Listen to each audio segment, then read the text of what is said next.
this. Let me hit this go live button. See if this actually goes live. I did so many different things in Discord. I don't even know. I don't know if I messed something up. Yeah, we are live. Let's see. Are we sure? Because I don't really see it on my screen. How do you guys get it first before I see it? How do you guys get it first before I see it? Maybe you got booty net. Oh man, I got 900 megabits up, 800 megabits down. I'm living out here. Best internet, first class internet. That's what we do. Not Spirit.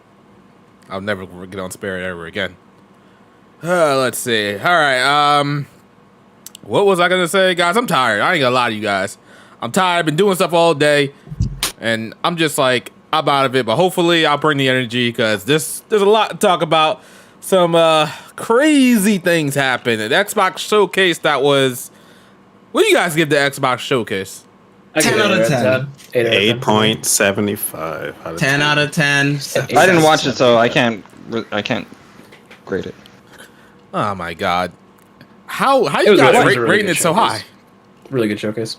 It was great. As far as my friend was watching it as I was doing other stuff, and from what it sounds like, it sounds like it's at least a 7. It's at least a 7. That's what it is. At least a 7. I don't know where everybody getting off. Oh, it showed so many games. Like no. No, like I said at least, not at most. So it's like that's like giving them the bare minimum. If you are someone that remotely enjoyed this more than your average person, then I can see why you would give this an 8. I think it would be better if they didn't spoil if they didn't get that leak. Yeah, they didn't get that leak. It would easily be an 8. Easily be an 8. But that showcase was just it was fine. Shadow, just so you know, they're slandering you in the comments. Shadow's tired. Bao should lead. Bao might actually start the podcast on time. Yeah, I acting like I don't start the podcast on time. I be starting the podcast on time all the time. It's just one time where I'm a little bit late. Y'all want to get on people's ass. Is this true, Shadow? This Pride Month. How's that? Okay. All right, you guys are already on me here. Already on me. Love to see it. All right, what's going on in the chat? Chat, let me know if the sound is good. Make sure everybody can hear. Let me make sure I've muted all the gameplay that I have because last thing I want is gameplay going off with sound. Oh yeah, by the way, Shadow, if you would let Blake know the revised way we will be handling super chats. Revised way, and the fact that you're introducing it means you had a hand in it, which means I don't like it, which means fuck you. Damn straight. Damn straight. Wait, what's going on here? Is this because I keep telling you to shut up and get your thoughts straight every time there's a super chat? First of all, my thoughts are my thoughts are rather straight most of the time. I work diligently to articulate myself. Your thoughts are gay. Is that how that works? It is probably. Was this about super chats being revamped? That's what I said. I don't know anything about this. Remember I told you in regards to the flow of the chat and the super chats and all of that stuff? That was past, Brandon. You're going to have to give President Brandon a heads up. I don't know. What the flying? This boy's... And they say my fucking memory's bad. Give me a second. And check your Discord DMs. But continue. Okay. Riku, I thought you said you're not turning on Blake. It seems like you can turn on him now. That's alright. I'm already no. out my PlayStation account for him right now. Lord? Oh my god! Hey, look, I was just trying to help the overall flow of the podcast. Hello, where is it at, Riku? I can't even see it right now. Give me a second. Where's my phone? All right, it's right in front of me. Yo, I'm out of it. I don't know what's going on here. This nigga really out of it. I'm really out of it. I don't know what happened. It's that Canadian smoke. It's got into you. That's probably what it is. He said Shadow's hearing his super chat say less. Wouldn't that be crazy? Let's see. Let me see. Let me go back to that. Oh, okay. Okay. All right. Ringing the bells. Kind of. Cobwebs are Lord? coming out. How do you reread the entire thing and be like, yeah, it's somewhat coming back? What the fuck do you mean it's somewhat coming back? This nigga really out of it, y'all. Riku, if you know, so why don't you just say it? It's a good point. Okay. Say it. Okay. What I was suggesting to him because I personally had a complaint from a friend who watches the podcast. Shout out to Silverwolf. He was letting me know that when a back and forth is happening, and he likes to hear the back and forth, that when it is cut off by a super chat, that the back and forth and the flow of that conversation isn't the same if it is even picked back up after that. So he was saying that there should be shout out to Weapon Wheel. They have like specific little portions within the podcast that are like super chat breaks. So when it starts to like build up to, let's say, 4, then we'll take a super chat break and cover the super chats, and then that type of thing. Okay, all right, fair enough. I'm fine with that. If it's like 4, yeah, or something 4 like or that 5. When it starts getting to like 5, they're like, all right, super chat break type of thing. So I only cut in because people be getting on my ass like, Blake, are you asleep? There's a super chat. No, I understand that. Like, I completely understand you in that if they're drilling you in that regards. But yeah.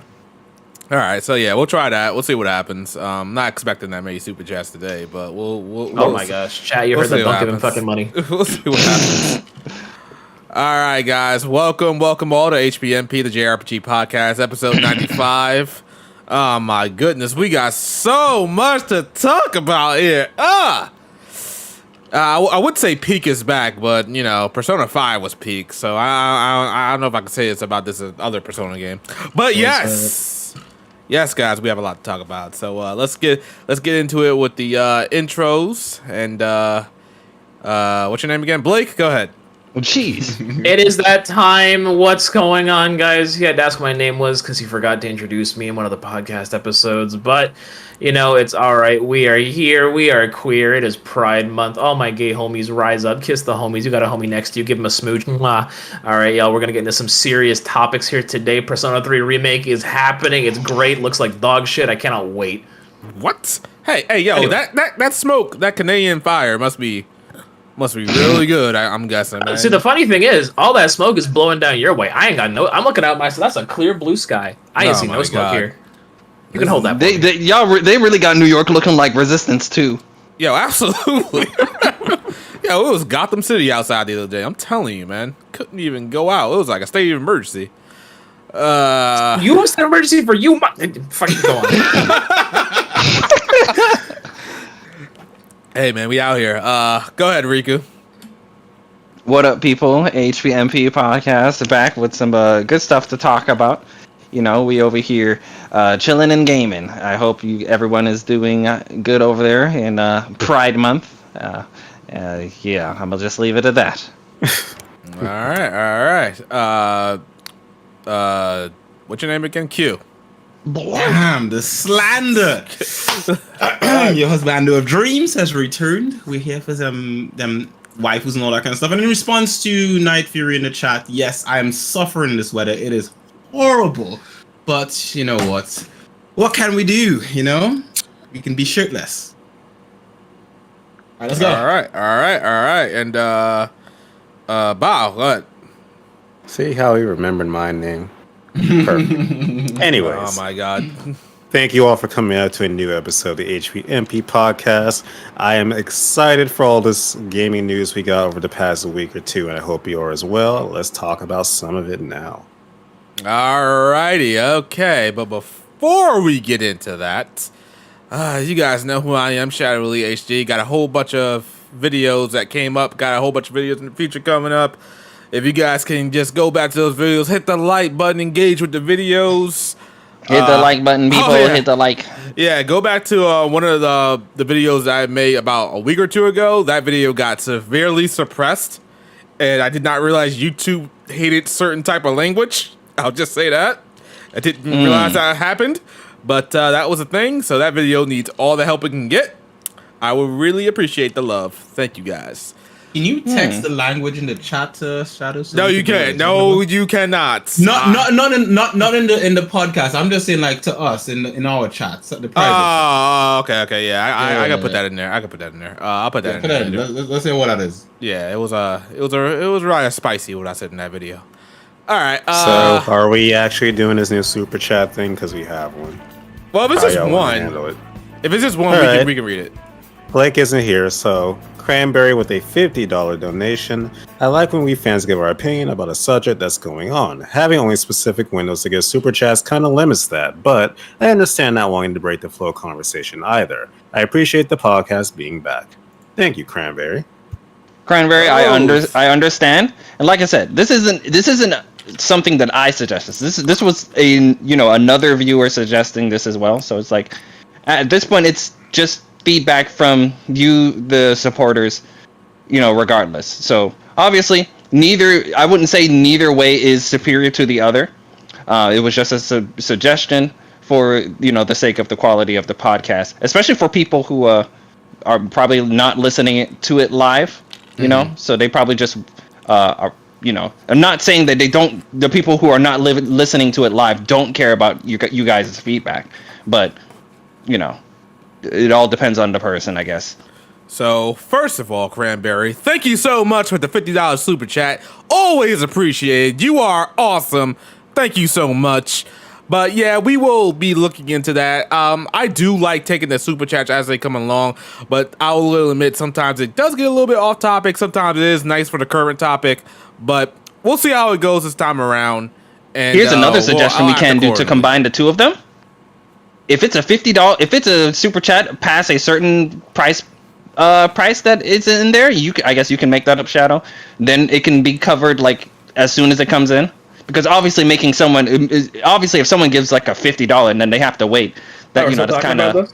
Oh, we got a $50 super chat from Cranberry. You want to read that now? Jesus Christ! You understand what I'm saying, Shadow? If it's a $50, obviously, maybe those guys can get priority over the guy that like throws in a dollar. So when Ace donates 69 cents, we can just ignore him entirely, right?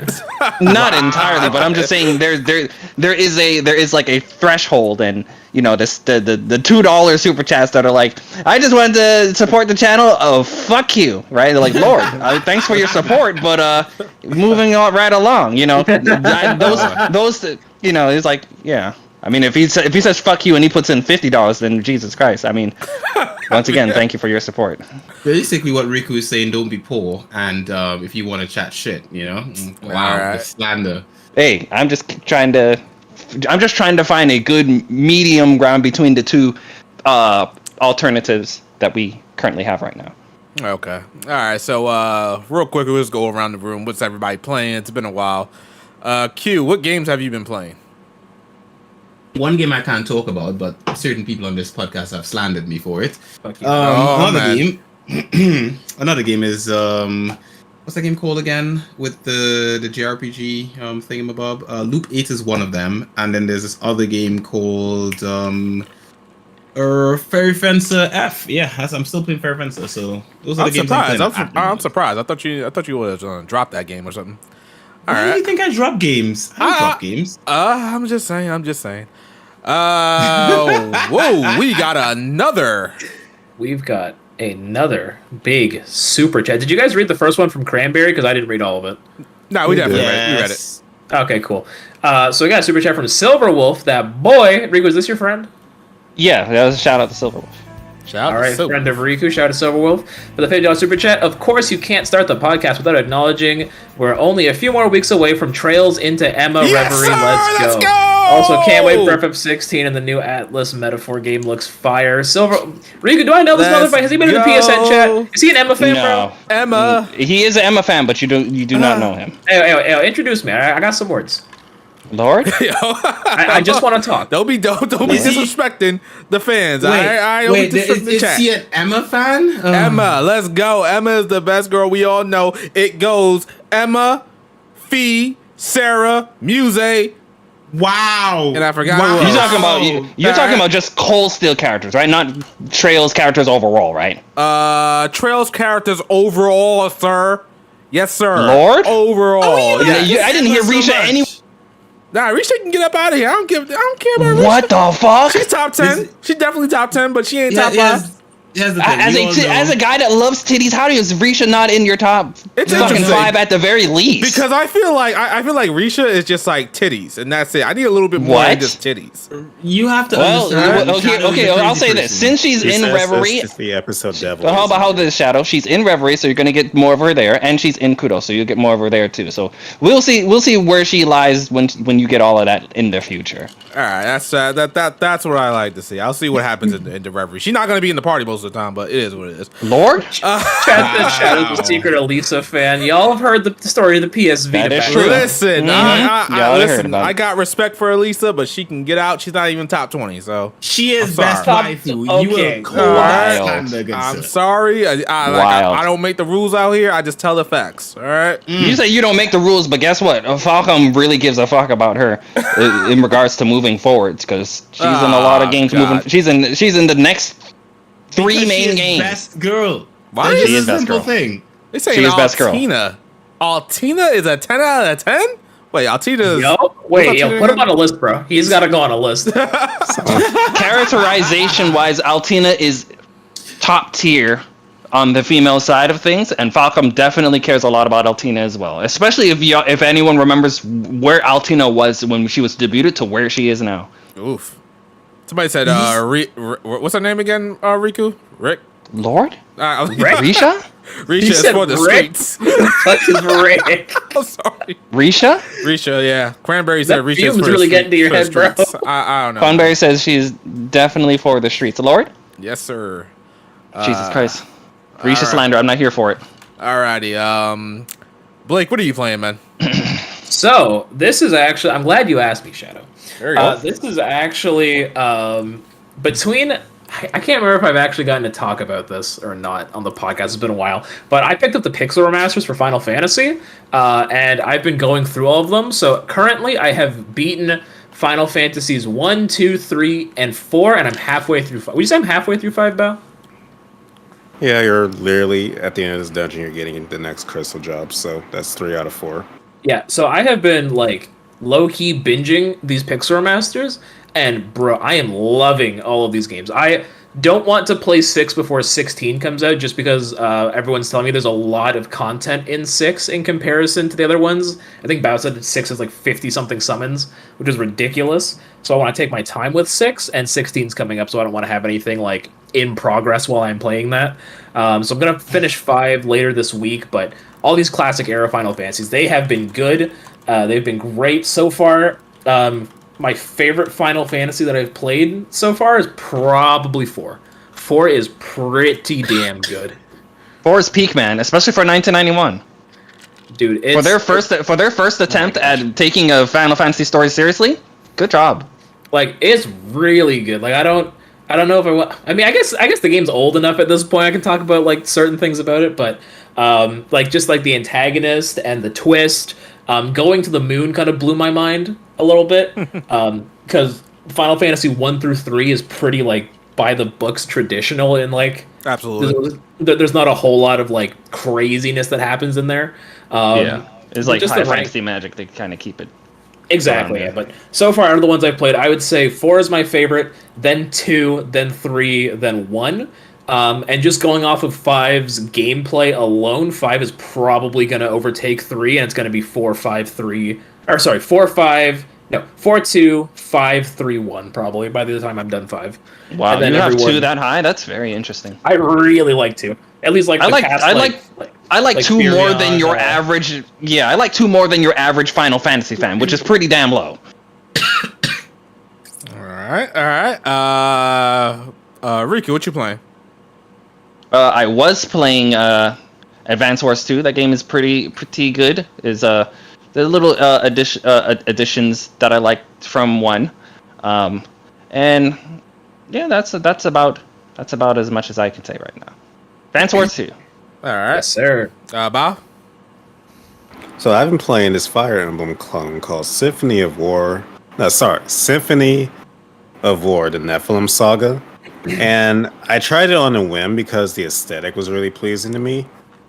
And I'm probably about 20 hours in it now. Like, it's really good, surpassed all my expectations, and I cannot put it down. And so they're going to be updating it soon again with even more chapters. Like 9 units can act as one, so you're pretty much controlling like actual squads in an army instead of like one character like Fire Emblem. And lots of customization, and the story surprisingly good. I'm enjoying myself.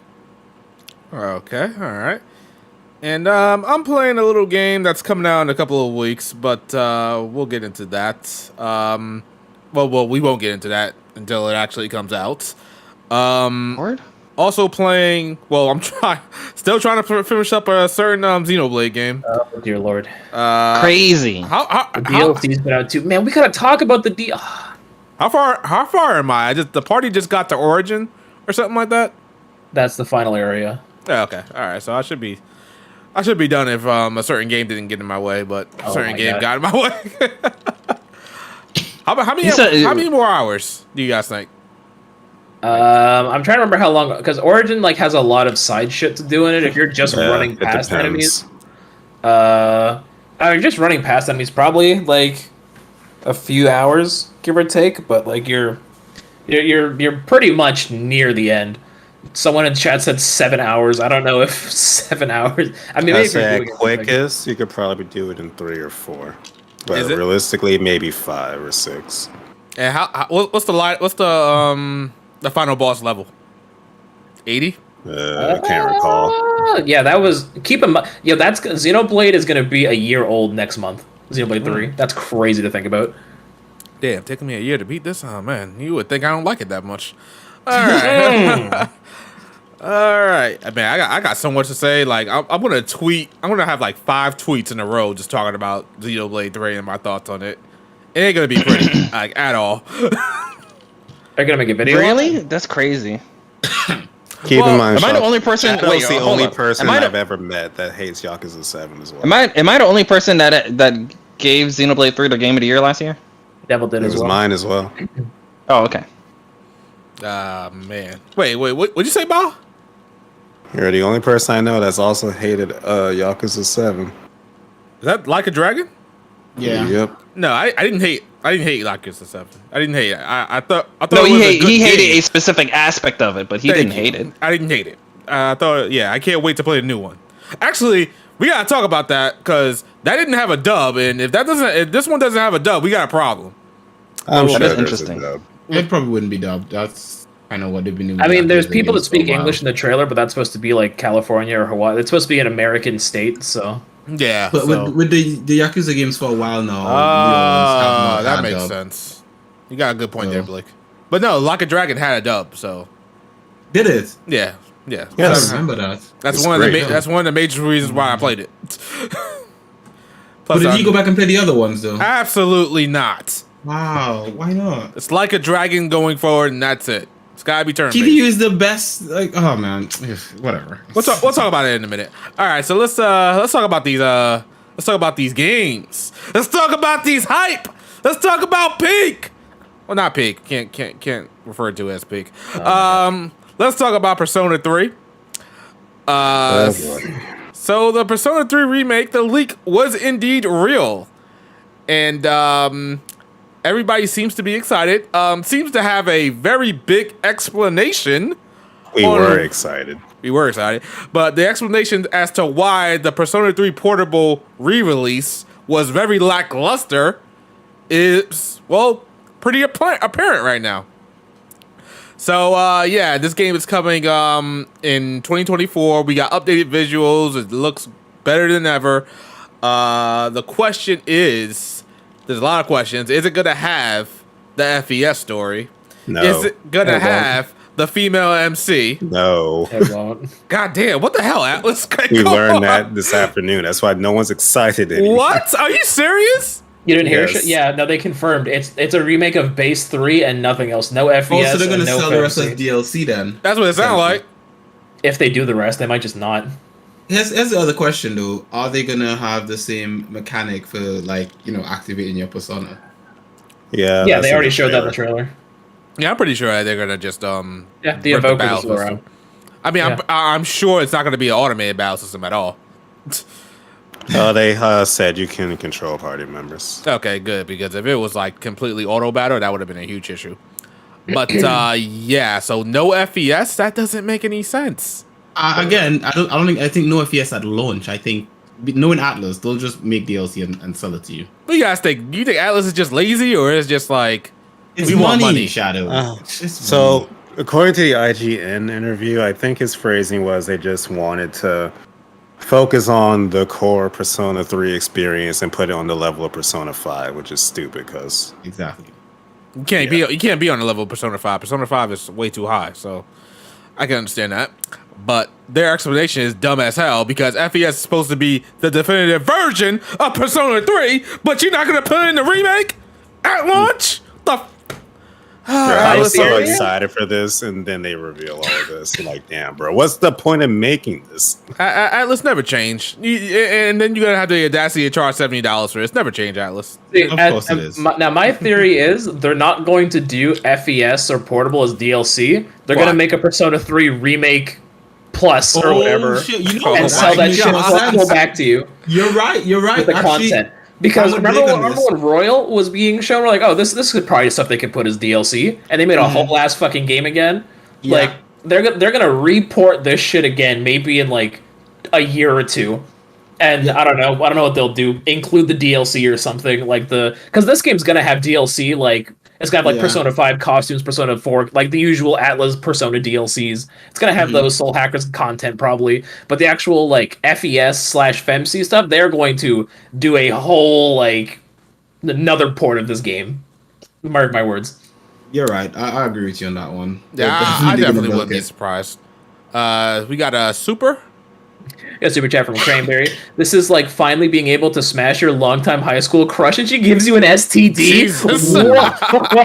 Oh my god. Is it a long-term crazy. STD or is it just, That's wild. oh my god. So yeah, Atlas is on their stuff again, so that's not really a surprise. But come on. It's a remake of one of the most beloved personas, and everybody seems to think the majority of the SMT fan base or the Persona fan base thinks 3 is the best.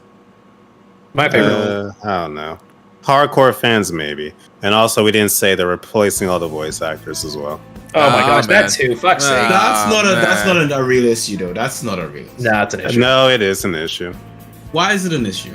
Because I grew up with these voices and these characters. It's just, who are And you how strangers? often do Here's the question. remakes What do you- get what rid do of you the entire prefer? cast? Would you prefer no remake Yes. or a remake with better voice acting? At this Or point, newer voice acting, sorry. At this point, I just prefer no remake. I kind of don't care about the remake at this point in a way. My But god. wouldn't you want other people, like say for people who didn't grow up playing Persona 3 and No, fuck wants 'em. to play it but don't want to play portable because portable is shit. Portable Wouldn't you just prefer got they- ported. Play it. Yeah, but they don't want to play portable because they don't like the way And they're portable weird. is. You sound like Riku now. I don't No, want to I paper. have portable, but I paper don't sound. like portable. I bought portable, didn't like the way it's presented, and I was like, well, fuck it. I'm not gonna lie, I do know 2 people that were about to play Portable, and they said, "Oh, since the remake was announced, I'm just gonna play the remake." So, And that makes sense. and they didn't like the point and click style of Portable. So Same. Yeah. Same. that's a shame too. We got see, Blake, you gotta read these super chats as they come along, man. What's going on here, man? You playing? Are you something? serious? Is that what you want me to do? I'll do it. I'll stop breaking up flows. Just let me know. All right. We got a super chat from Night Fury, $5 super chat saying, "Glad to see Atlas main RPG series getting the love it rightfully deserved." Okay, yeah. See, getting the love that it rightfully deserves. That makes sense. Okay, but it's not peak Persona, so Yeah, we talk about how Atlas went from like the most beloved gaming company in the late 2010s to now everyone just shitting on them. Well, they For deserve good it. reason. They definitely deserve it. I don't want to say they're almost on the level of EA, like how EA used to be, but they're kind of suspicious with their business practices. Now wait a minute. Now EA, they got all the money in the world. Atlas does not have all the money in the world. So are they justified? I don't know. I don't think it's about. I think it's more so about the intentions and less about the desire, if that makes sense.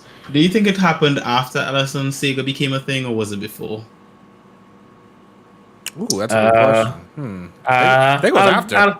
I'm pretty sure it was. When Because did then they you could blame merge? Sega. You could say it was Sega's fault that happened. Because keep in mind as well, before when Atlas merged with Sega, DLC like wasn't a thing yet. I don't think. That's true. So I mean, Yeah, it's it hard wasn't to as say if they rampant. would have gone down that road anyway. That's a good point, but at least, However, they did release 3 versions of Persona 3 on PS2 they released 2 versions on PS2 and 1 on PSP. So I feel like they were already making a lot of But then unnecessary that was back versions. then when you didn't have all the sort of like the internet infrastructure that we have today. So it kind of made But sense in yeah. that way. The annoying thing about this remake is the only reason people wanted a remake was because there was no definitive version of Persona 3. So that would be the point in remaking the game. That's not the But you're reason people want to remaking the. remake. Yes, it was. What are you talking about? People want to remake because no one wants to play portable because Q, portable has the Q, point and Q, click stuff. Q, what? Just let Bow talk. Bow, keep going. I don't know. Q So- might have a point. Go ahead. Because when people ask what version of Persona 3 should I play, you always have the dilemma of, well, this version has this, but not this, and this version has this, but not this. So you couldn't recommend them all. So people were like, okay, if we're porting Persona 3 portable, they should add the FES content. So we Persona have 3 everything at perfect. once. Yeah, there you go. And Persona 3 remake, we're getting that. No, you're getting base Persona 3. We're going back in time. We're not even getting FES. Like, I wouldn't be as mad if it had one or the other still of FES or the portable content, but we're getting neither. What are you doing over there in Atlas headquarters? To put it in comparison, Shadow, think about it back to when Brilliant Diamond and Shining Pearl got announced. No content from Platinum, a straight port with cut content from the original game. So Now seeing the way Atlas moves, what if a year and a half from now you had a game come out called Persona 3 Silver? oh my god. and it has all of the content that you guys thought this version was I gonna said that have already. in there. So would this be like if they remade Persona 4 but just remade vanilla Persona 4 Yes, and didn't have literally. golden Yeah, instead content? of giving you golden. Oh man. But the Wild. thing you have to consider is Golden was already like the version of Golden we have on PC and whatever. It's just literally a straight port from the Vita version that we got, essentially. Yeah. Whereas, and the thing is, with Golden, right, that game stayed the same. It's not like they made a Persona portable version of Golden that had point and click stuff. A lot of people who may not have had a PS2 at the time or may not have played Persona games at the time when the first Persona game came out for Persona 3, they may have now want to try it after starting with 4. Like for me, I got my start at 4. So after playing 4, going back to portable's point and click thing was really like, that was hard for me. And I couldn't get the original 3 because I wasn't going to go buy a PS2 at that point in time. And so now, seeing 3 as it is now, even though I understand what you're saying with, FES being the definitive way to play, the definitive version of it, the fact of the matter is that I'll take this at this point in time, and I'll be Why fine with would it you for take now. this? Because well, the thing is that, okay, I'll take it for now as a Persona fan because of the fact that I think gameplay-wise, I'm going to have more fun with this gameplay than I will have in portable. Despite the fact that portable has more content. I will add to what Q is saying. As Q, did you say you haven't played Persona 3 to any degree, correct? Yeah, not to any degree. Okay, so so on the side of people who have not played Persona 3 to any degree, the way I see this is, yeah, it's a bit disappointing that the portable and FES stuff isn't in there, but as someone that doesn't know what that stuff is, I don't really care that much. If you've never played 3 and you don't know what the original voice, that's probably why Q doesn't care. If you don't know what the original voice actors sound like, you don't know what the content. If you don't know what you're missing in a vacuum, this looks great. Exactly. Of course you won't care because you never played it.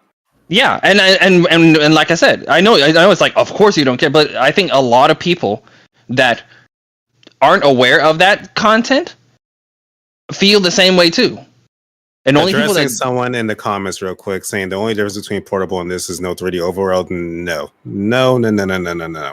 No. The female character of Persona 3 Portable isn't just a palette swap. She has her own music, her own social links. She drastically changes the fate of a character. It's not just a gender change. Like, that's a lot of content being cut from the game. She has her own exclusive Velvet Room attendant, for crying out loud. My God, if you ever want to trigger bile, there you go. I mean, It's just bile? Hey, yo. But the thing you have to consider as well, a lot of people got into the Persona series either at 4 or at 5. Like, I know a lot of people who only just started playing Persona games because of 5. And for those started at 4. people, exactly, I started 4 as well. I started And so 3. for a lot of those people, it's gonna be like, yo, this it's another Persona game. We get to actually play Persona 3 and become a part of that sort of fan base. And I think for people who've played 3 before and know what's so great about it, I think even if you're not gonna be if you're not happy about this is not the definitive version of it, you should still be happy that it's getting a version of the game that's going to get more people interested in your favorite franchise. Hell no, give me my definitive version. No. Yeah, You're I gonna was get your gonna definitive say, version a year from now. What Bao said is gonna what Blake said is gonna happen. A year from now, you'll get your definitive version. After That's the not a release of- good thing, Q. There's no bright I'm side not to saying that. it's a- I'm not Don't saying it's sell a me big the thing. same I'm game saying- twice. This behavior, yeah. I'm That's saying we not a can't really change positive. it. We can't. Okay, we hold can't- up. Bao, you remember when it came to the sorry to cut you off. Bao, you remember when we had the conversation about the Resident Evil 4 remake, and I was talking, and you were like, Yes. "You're not a part of this, Riku," and I was on the side of, they made this remake for me, not for you niggas. All of you niggas didn't want a Resident Evil 4 remake. Y'all all said Resident Evil 4 is perfect out how it is, and this doesn't need to exist. So they made it for niggas like me that would like a more modernized and cleaned up version of it. I feel like in regards to this, it's probably even more the case than it was with that. In to which and where. Once again, like I said, people on my side that don't know the FES and portable content are still excited and very excited to get our hands on Persona 3 anything in a current and up-to-date state. And the only people that are mad are the ones that have played it in the past. So this is it seems like this is directed towards people who have not played. People who I agree. I agree with you, Blake. Ignorance is bliss. I'm not taking that away from you. The only issue with that statement, Riku, is you would have a point if they didn't just re-release Persona 3 on everything. Oof. No, You but- have Here's a way the to play thing. it. Here's the thing. Persona, and my response to that was for you guys. Yeah. Us? That wasn't for me. Because guess what? You remember what I said when that came out? I don't care to play this. Give me a remake. That's Same. exactly what I said. And guess what? That remake is here. So once again, I feel like this version is for people like me that don't know or really care what's in portable or FES, and they just want to play Persona 3 in a modern state, regardless if it has that content or not. Mm-hmm. I'm But getting my tired of issue Riku with that- with these fucking remakes, bro. You said with RE4 and Persona 3 and they both happened. Someone needs to stop fucking listening Let's to us. go! and My giving him a issue with fucking that, platform. Riku, is that I've seen people clamoring for Persona 3, like to be ported in general, just because they didn't, for some reason, have a way to play it. So they were ecstatic with Persona 3 portable in general. Like, Good I for feel them. like you're Good a different subset of fan, You're a different because, species. like you said, you have Guess looked what? at Persona And 3 get- and decided it's not for you. The average How- person just wanted to play Persona 3. I obviously think there's see when you say that, I would say that there are 3 demographics now. There are the people like me, which seems like Q is on my side as well. Yeah. There are the people that you were talking about that would just like to play Persona 3. It doesn't matter how it comes. They would just want to play it. And those people are happy by Persona 3 portable. And then there's people like you and Blake, the quote-unquote top tier Persona 3 fans that would like the definitive best way you can possibly play Persona 3 in all of its glory from every aspect. Like, why is everyone that, though? Do you So not what want were to you- play are you you guys' trying to say version? why No, is here's the everyone thing. not like Here's me? the thing. I'm not saying that I don't want that. What I'm saying is that I'm not as mad at the fact that this exists the way that it does. So Not as something's mad. better than Like I said, the key words is not as mad. I'm still mad, just not as mad. I'm not to be quite frank. I'm not mad at all because for me, like for example, I got my missus into. And I guess playing, that's where we defer. Well, from my perspective, I got my missus into playing JRPGs through Persona 5. Like that was her first JRPG, and she loved it. Right. So when she saw the trailer for this today, she was excited. She was like, "Oh my god, we're gonna have to get this game!" Right. And for her personally, she does not know about FES. I'm not gonna I've showed her like the trailer of it and so forth, and she does not like Persona Portable. She thinks that looks like crap. So in general, this is gonna appeal to her. She's gonna be like, yeah, this is my kind of thing. I can play this, is essentially, right? And I think for people like her and for people like me who I personally don't like playing portable either, this is gonna be fine for now. I'm gonna enjoy this game. I'll be fine with it. I'm just gonna just erase from my memory the idea that FPS exists, and that'll be fine for now at least. So question for Riku. I don't know if you did or not, but did you play Persona 5 Royal? Yes. So you did. How many people do you think would actually go and play Persona 5, Persona 3, I don't know, Royal Silver, whatever you call it, and it actually has the FES content? If they've already played the Persona 3 remake vanilla that is coming out? Yeah. Not a lot. I don't think a lot of people would play it. I think at that point, it's probably whatever the ratio percentage was, whatever the ratio percentage is in regards to people that played both Persona 5 and Persona 5 Royal, I think would be around the same ratio in regards to if a Persona 3 Silver came out. I think in it's a regards to lower the ratio. sales. It's definitely lower because like people did play Persona No, 5 like I Royal. said, no. But so I think the ratio is the same. I'm not saying the overall sales is going to be the same. I'm saying the ratio would be the same. So that's like, the whole thing. Like, why can't we just have it all in one go right now? I mean, I think we know. I think we know the DLC answer to down the that. line. Though. We understand the answer to that Exactly. because they know there's certain people out there that will pay for it twice. If they just gave you one definitive version from jump, then everybody's gonna get that, and now we have no Persona 3 to milk anymore. But if we gave you one version, right? If we gave you a vanilla version, right? Everyone who dislikes this will reluctantly pick it up. Everyone that's looking forward to it, like me and Q, are gonna pick it up. And then when they get silver out there, oh look, it's the version you wanted. They're gonna reluctantly pick that up. And maybe some of the people that like me, that actually maybe Persona 3 becomes my favorite in the franchise. Maybe I will pick it up too. The point is, if they release two versions, no matter how you slice it, they will make more sales. Even though the best way to handle this is to make one definitive version and move on with something else. From a business standpoint, they're like, no matter how way you slice it, we're gonna make more money if we make two versions. I think another good way to look at there it as well is and this is specifically for Xbox owners or PC owners or something like that. If you grab this game on Game Pass as someone who's a fan of the original, but of FES, sorry, and you just play it on Game Pass, so it doesn't really cost you that much. And then when the definitive version comes out, the silver, whatever you want to fracking call it, when that version comes out, then you buy that version. Do you feel as cheated because you just had to wait a little bit longer? Because you didn't spend the 70 quid on it initially, so you just got it on Game Pass, played for a bit, enjoy the new look and everything like that. And then later on the line, you just buy the version you actually want. Hold up. Stan E said this is not on the Switch. This is not on the Switch? So I don't think the platforms are confirmed yet. Yeah, it's only Xbox also, and PC so far. I think the box art. Pretty sure there was a Switch box art for it. Yeah, there I could have sworn in the leak, right? Or I don't know. Also, if it's coming to Xbox One and PS4, no reason it won't come to Switch unless Atlas wants to wait 6 months to port it to Switch, like developers like to do for some reason. Also, can I say something about Persona 3 Portable that I don't really get with new people? Specifically, Q, you said you and Lexi tried to play Portable, but you couldn't. No, she didn't try Portable. I tried Portable. She just didn't like the look of it. The whole point and click thing doesn't work for her. Here's my thing. The point and click aspect really doesn't matter because every person I know after playing Persona 3, you're just jump skipping around the map anyways.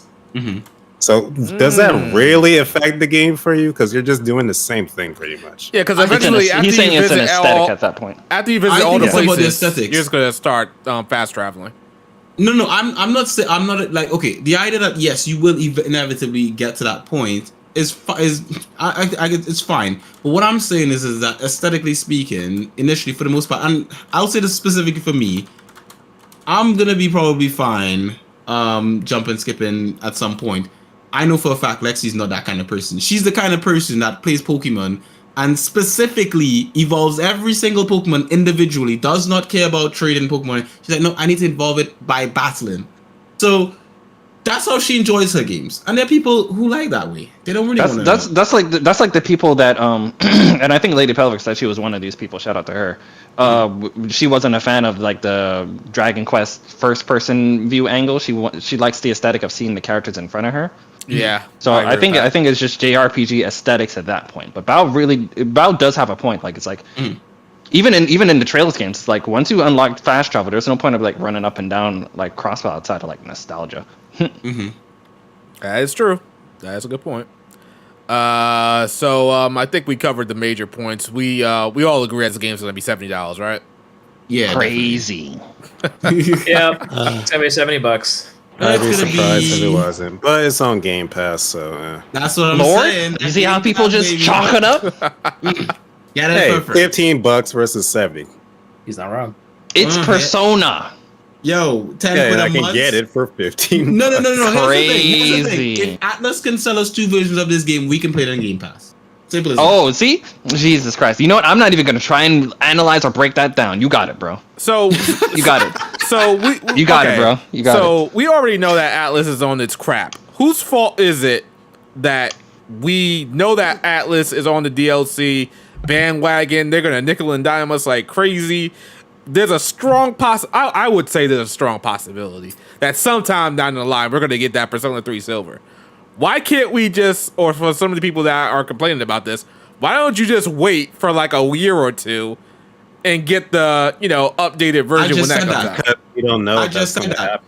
You're just throwing it Yeah, out. it's sad because we know here's the thing. Here's Persona the thing, 4 right? Golden, We- Persona we- 4, 5 Royal. Here's the thing, Roy. I don't know. We didn't say it was a guarantee to happen. We said that it is a high chance of happening. Yeah, strong right? possibility. Since it's a high chance of happening, that small percentage of it not happening ever is what people are more focused on. And if we are in the timeline where it never happens, and this is the only version of Persona 3 that we're ever gonna get, then people are just gonna grab it. And I Yeah, but understand here's your the- logic. Here's the thing, though. Even if we're in the timeline where it never happens, is it gonna hurt you that much more if you don't play it day one than if you just wait a year and play it a year later? Because I'm sure there are a lot of games that we're playing years later. Like Blake's talking about playing. Two, I don't Pixel think you know how Remastered. much P3 means to so many people. Yeah. Again, Blake is playing Pixel Remastered right now. That's a remake of old games. The amount of old games I see Blake stream all the time, and he enjoys it. Do you not, Blake? Do you not enjoy these games? You play?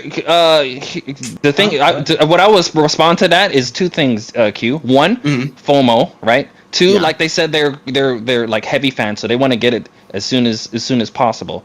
And then, three, it's like I said, people don't want to wait. So it's like even if the remake comes or the definitive version comes out, it's like, and good thing comes to those who wait. They just don't care, bro. And I They're understand your consumers. logic, Shadow, of why wouldn't you just wait? If I knew for a fact there was a new version, I would. Like Exactly. fighting games, that's why I don't buy them day one. Like Street Fighter 6, because I know they're just going to update it down the line. But, Like, but- so about your if I thing- knew for a fact that a new version of Persona 3 was coming, yes, I would just wait. so wait, But I time out. So you know that Super Street Fighter 6 is coming down the line because you knew that Super Street Fighter 5, Super Street Fighter 4, but we got Fighting games Persona in 5 general, it's Royal. just part of the genre. We got that's just part Child, of the that's genre? that's a new game. This is a remake. We don't know if they're going to give us a second remake on top of the an already expansion of a existing remake. See, and I another mean, they for did that, it if this twice in a was- row. What are you talking No, about? hold on, Okay, hold on. so Bob, here's the wait, question. wait. Oh my gosh. Blake, go ahead. Go Blake, on, Blake, go on. Yeah, Blake, go ahead. Hold on, I got a super chat from Cranberry. Aren't we lucky we're getting a remake at all? Did Atlas need to do this? Genuine question. They did not need to do this. No. Exactly. Um, Right. But here's a They question need for money. Bao, right? That's a good question, So- Quinn. Thanks, man. If Atlas announced tomorrow, right, that they are going to release a definitive version of FES or what with FES and all that kind of stuff, all the content you want, 2 years from now or 3 years from now, will you wait 2 to 3 years for it? Yes. Well, Here's the thing, answers right? your question. No, You can wait no. anyway. Hold up, Q. I think that is the issue because, like I said, you We have to don't think from a business standpoint. If they came out and said, "Don't worry, guys, Persona 3 Silver is coming in 2 years and it'll have everything that you want," guess what? Everyone is gonna do with the version Everyone's that's coming out gonna now. wait. They're not Everyone's gonna gonna wait. fucking buy it. But that's what. That's Now, what, if they that's keep- what now, they're hold- make. Hold up, The point I'm trying to make is let me if bring this you're home. willing- Let me bring this home. Let me bring this home. If they Okay. keep your ass in the dark, you're gonna probably get the vanilla version because you're not sure if it's gonna come. They got your fucking money. Now the silver version's out, and they're gonna get your money again. So from a business standpoint, it's best for them to not let you know and keep you in the dark, even though that sounds fucked up. It is. That's the way the cookie crumbles. That's how it is. To But answer also, Shadow's question, because Shadow's question was like, whose fault is it, right, that this happens, right? Isn't that your question, Shadow?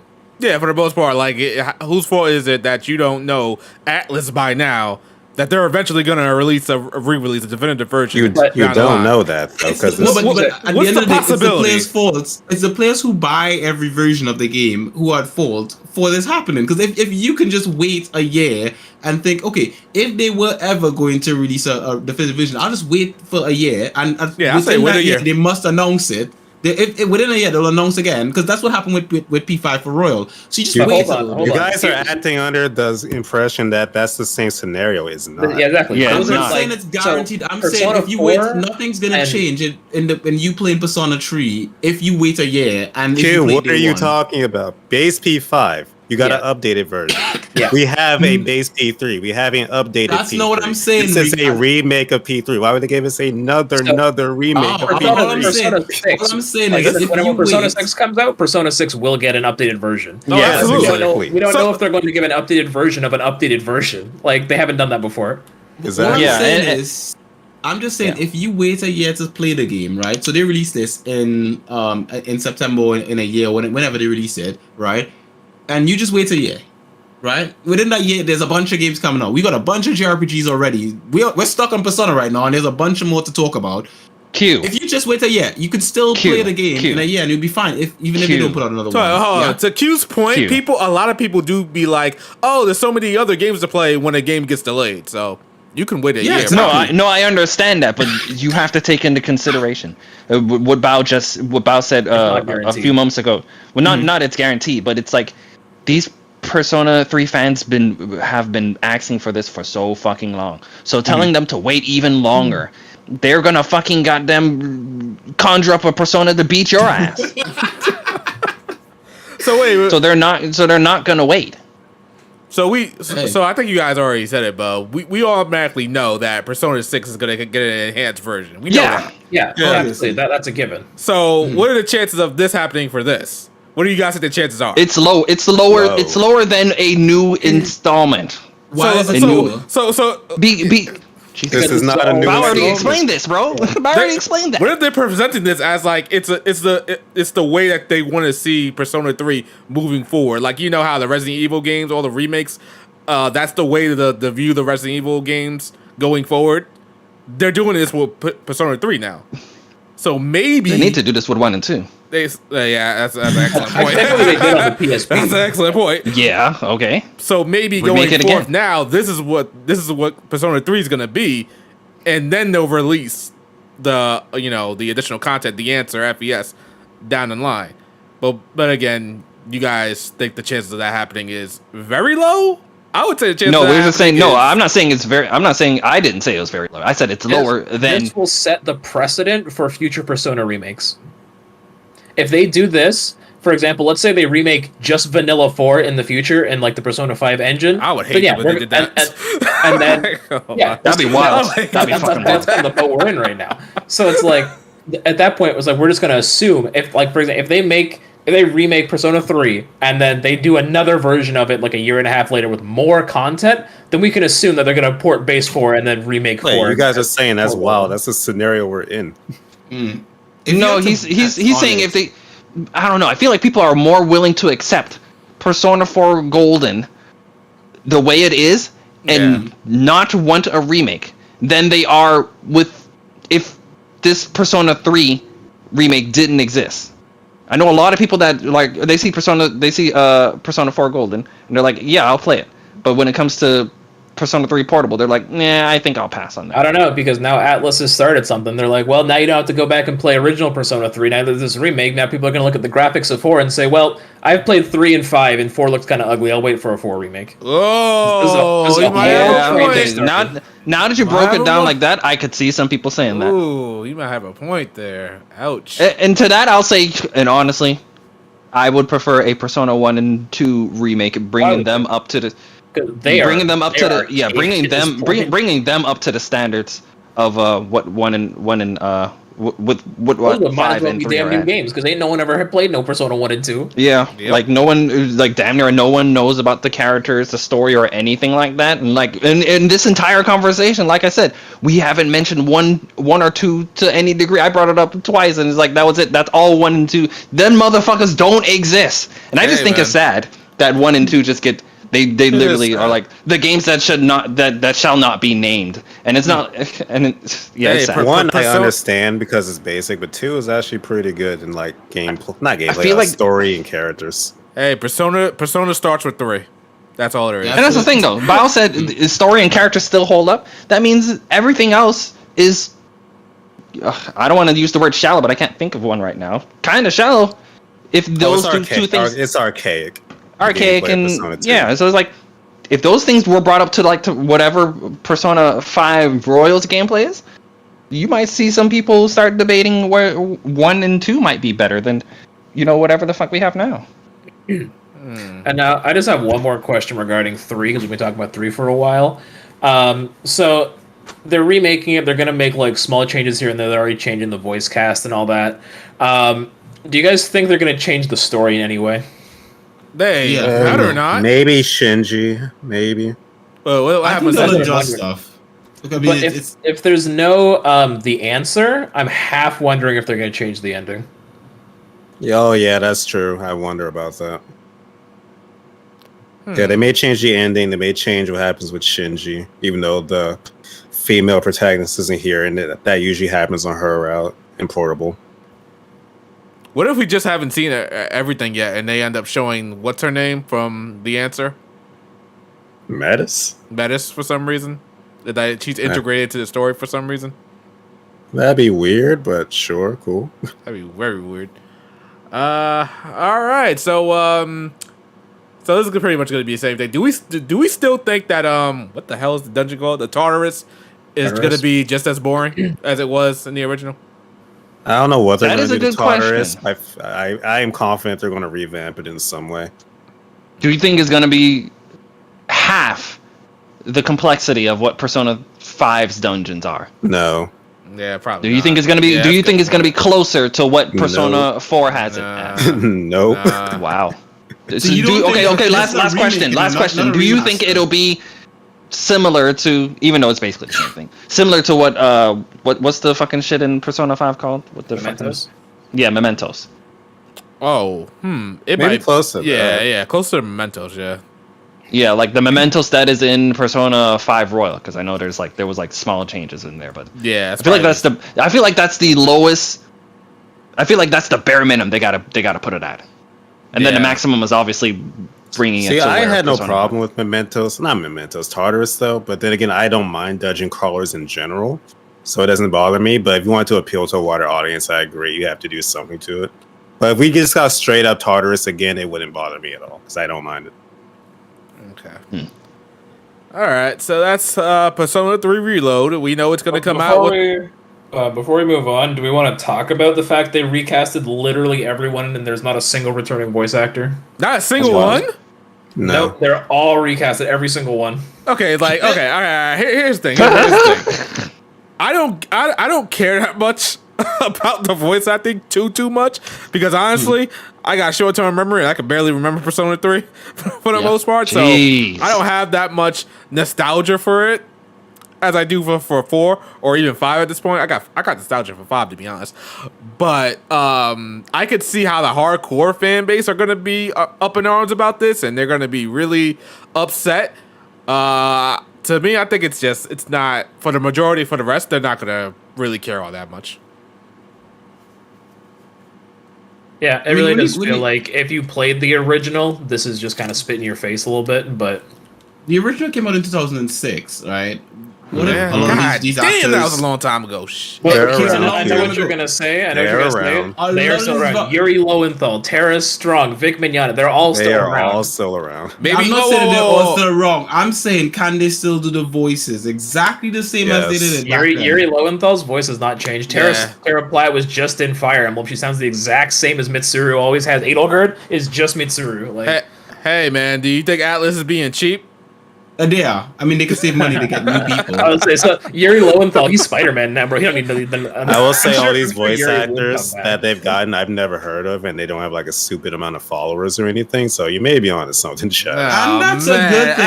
Atlas, You know why? what? This is helping some new people's careers. I think it's a good thing. You know, it's as simple as that. Yeah, if they You want to guys help will their always careers, have they the can put them originals. on not a remake. Why don't you put them on your ReFantazio? Oh wait, ReFantazio got names in it. That's right. Oh, man.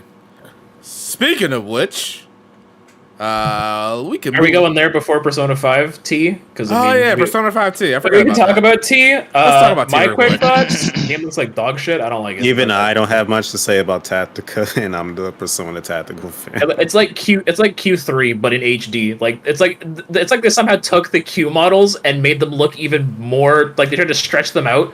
What does Soul say? Does it look like motherfucking Gumbo, bro? The big fucking hands. Look at these fuckers, bro.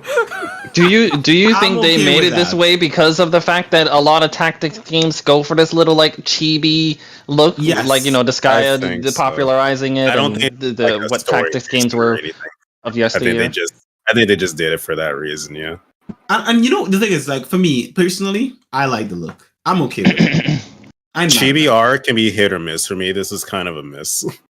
I think it's a hit because it's a tactical RPG. For the most part, you're going to be looking at them from an isometric perspective from above. It's fine, you know. Maybe in the cutscenes it might be a bit weird, but other than that, most of the gameplay is going to be chibi. I'll live with that. You say that, but it's like when you play games like Advance Wars or Fire Emblem, where when you're about to attack, it zooms in. Your point doesn't hold. And again, with tactical RPGs, I've played some of my favorite tactical RPGs. The artwork is all chibi and stuff, and I love it. So I think Q means more like this Gaia type of. No, I Right. understand that, but he was just what he was saying was that the camera angle is so far out that it doesn't matter. And what I'm saying is that games like Fire Emblem zoom in when it's time to attack. But Yeah, we no, I see get even in that. this the trailer they do zoom in for like character specific attacks sometimes. And I Eh. still think it's gonna be fine. I think for this, I think it's still gonna be fine. It looks okay. It's not too bad. At least for the look of it, I think it's fine. You know. Yeah, I'm kind of in agreement. I have never been a fan of the chibi art style. Like, I ain't gonna lie, you can call me chibi racist. Lord? I do not like it. Oh yeah, chibi at the fullest. I do not care for the art style, but I am a fan of tactical games. So it's Persona, so I'll grab it. I mean, I wasn't a fan of Warrior games, but I played, Strikers. So What Shadow's is saying what is it if is. it's Persona 5, his dick is going to be in it. all in it, deep in. Lord, Also, Completely. Raw. just me personally, I'm kind of tired of the Persona 5 cast. What did you just say? Nothing. What? Go ahead. You tired of the Persona 5 cast? What? Anyway, at this point, I assume this is what people felt in the 2010s for Persona 4, maybe, but I just feel like the cast has run its course now. I'm just so tired of seeing them. And at this point with letters, we've gotten like fucking every. So they start with Q. We got Persona Q, Persona 5 Q2, which is basically 5Q. We have Persona 5R, Persona 5S, Persona 5T. Next is gonna be fucking Persona 5 Ultimax U, and then they're gonna have V. It's gonna be some like fucking Voyage, like an Assassin's Creed clone. I don't fucking know what they're gonna do. Did you count Like, the dancing game? That's Persona 5D. Oh, fuck, Nah, there's Persona Lord. 5D now too. What the fuck? Oh my god. There's just so much. I don't think Persona 5 this Elemental hard. P. So the question is, where are we at in the Persona 5 milking process? Are we halfway done? Are we getting to the halfway point? What are we Real thinking? quick, don't forget about Persona 5X, the mobile game. Oh my god. Wow, yeah. I can't keep track. People kept telling me in my video, I can't keep track. I don't know how many are. But like, yeah, how do you guys think we are? Where we think we are at? with the Persona 5 I think milking? we're 1 or 2 games away from being done until P6 comes out and that depends starts on to the be sales. milked. It honestly depends on the sales. How if this game sells, if these this game sells really, really well, then I mean, did don't Q2 think- sell well? I don't know. I don't It think was it the last did. 3DS game, and they also didn't voice act it. That's how much priority they had in that game. They had no voice acting in it, or sorry, no It- English yeah, voice acting. right. Whereas Persona Q1 had full English voice acting. So Yeah, actually, you did. Yeah, you're right. I wouldn't So mind really these turned that out spinoffs if I don't know, these spinoffs feel like they don't have the same amount of soul put into it sometimes to me. I mean, I don't know. think Strikers It's had some not soul created to it. Maybe the relevancy, maybe, because Strikers, I didn't feel like the story was all that, relevant, because they introduced 2 new characters, which should be with Persona. Like, those characters should be in this game. Wait, shouldn't I they be? also They're not done yet. we don't know where in the timeline this takes place because Persona always got to be canon with everything. But with Striker's story, I actually really liked how it was like a post Persona 5 story where it's like they've all met up and whatnot. I guess kind of to a smaller extent to what I guess 4 Ultimax was for the 3 cast where they're all older. Oh, yeah, and where's the Persona 5 Royal Girl? What's her name? Shamir? Oh, Kasumi? That's a different timeline, Wow. See, supposedly. So Strikers is based off the original Persona 5, and Royal apparently is his own thing from Persona 5. So there's 2 divergences in the timeline. Let's not get into that. So what's the definitive version of Persona 5? Anyways, moving on to the next Atlas is game. making here. Oh, 4 is God. the definitive version of this, right? So, 2 things. Is this a day 1 for anybody? Nope. Yes. I If don't know. nothing comes out in November, but it's November. Something's Also, gonna be it coming has out. day 1 story DLC, which rubs me the wrong way. Ah, come on. Really? Atlas? Why am I not surprised? This game is on Game Pass. I don't know why we're complaining. We'll just get it on Game Pass. Dude, just because it's on Game Pass doesn't make me want to play it anymore. This game still does not look interesting. Even if you, for me, it's a day 1. Even if it wasn't on Game Pass, because I like tactical RPGs that So much. you'd pay But- $70 for this? I'll say Yeah. I just alright. have to see Done. more in depth of the gameplay itself. That'll sell me on it. It's kind I of hard to think- get a feel for it given that short trailer. Okay. Okay. I paid full price for Triangle Strategy, so for a Persona game, I would. Let's put it that way. I feel like you're insulting Triangle Strategy with this. Yeah. game. I'm not insulting Triangle Strategy. I'm saying I like tactical RPGs that much that I'd be willing to pay full price for it. Would you I feel have like paid- I'm in the middle. I'm not as disengaged from this as these fellows here, but I'm not as like hyped as Q to play it. I'm like somewhere in between. Yeah, I'm kind of there too. Like, again, the style doesn't resonate right with me. And low key, I might be a little bit tired of Persona 5. Like that sounds Clip it. crazy. Someone clip it. No, but we can't trust your wood in the shadow. How many versions of this game you have already? Yeah, I told that's- this to Blake back when this was first announced. And I saw one of my friends say this when he played Persona 5 Strikers. When he was playing it, he was like, "Man, it feels good to see the Persona 5 characters again, but not just to see them again in like a spin-off, but to see them again in a story that debatably some people consider a sequel to Persona 5. And to see them, you see what they're up to now and see how they've grown a little bit wiser, over time. Talk about And I think Strikers, people right? would, within Strikers. Okay. So Strikers is a good Where Are may- We Now game.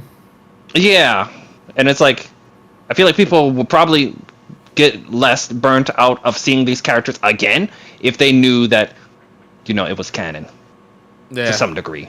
Yeah. All of these I get spin-offs are that. like, okay, this is like a side story, or this is not canon, or like, I'm not going to take whatever you provide to the table story-wise or canon-wise seriously. So your overall hype for it just isn't as hyped.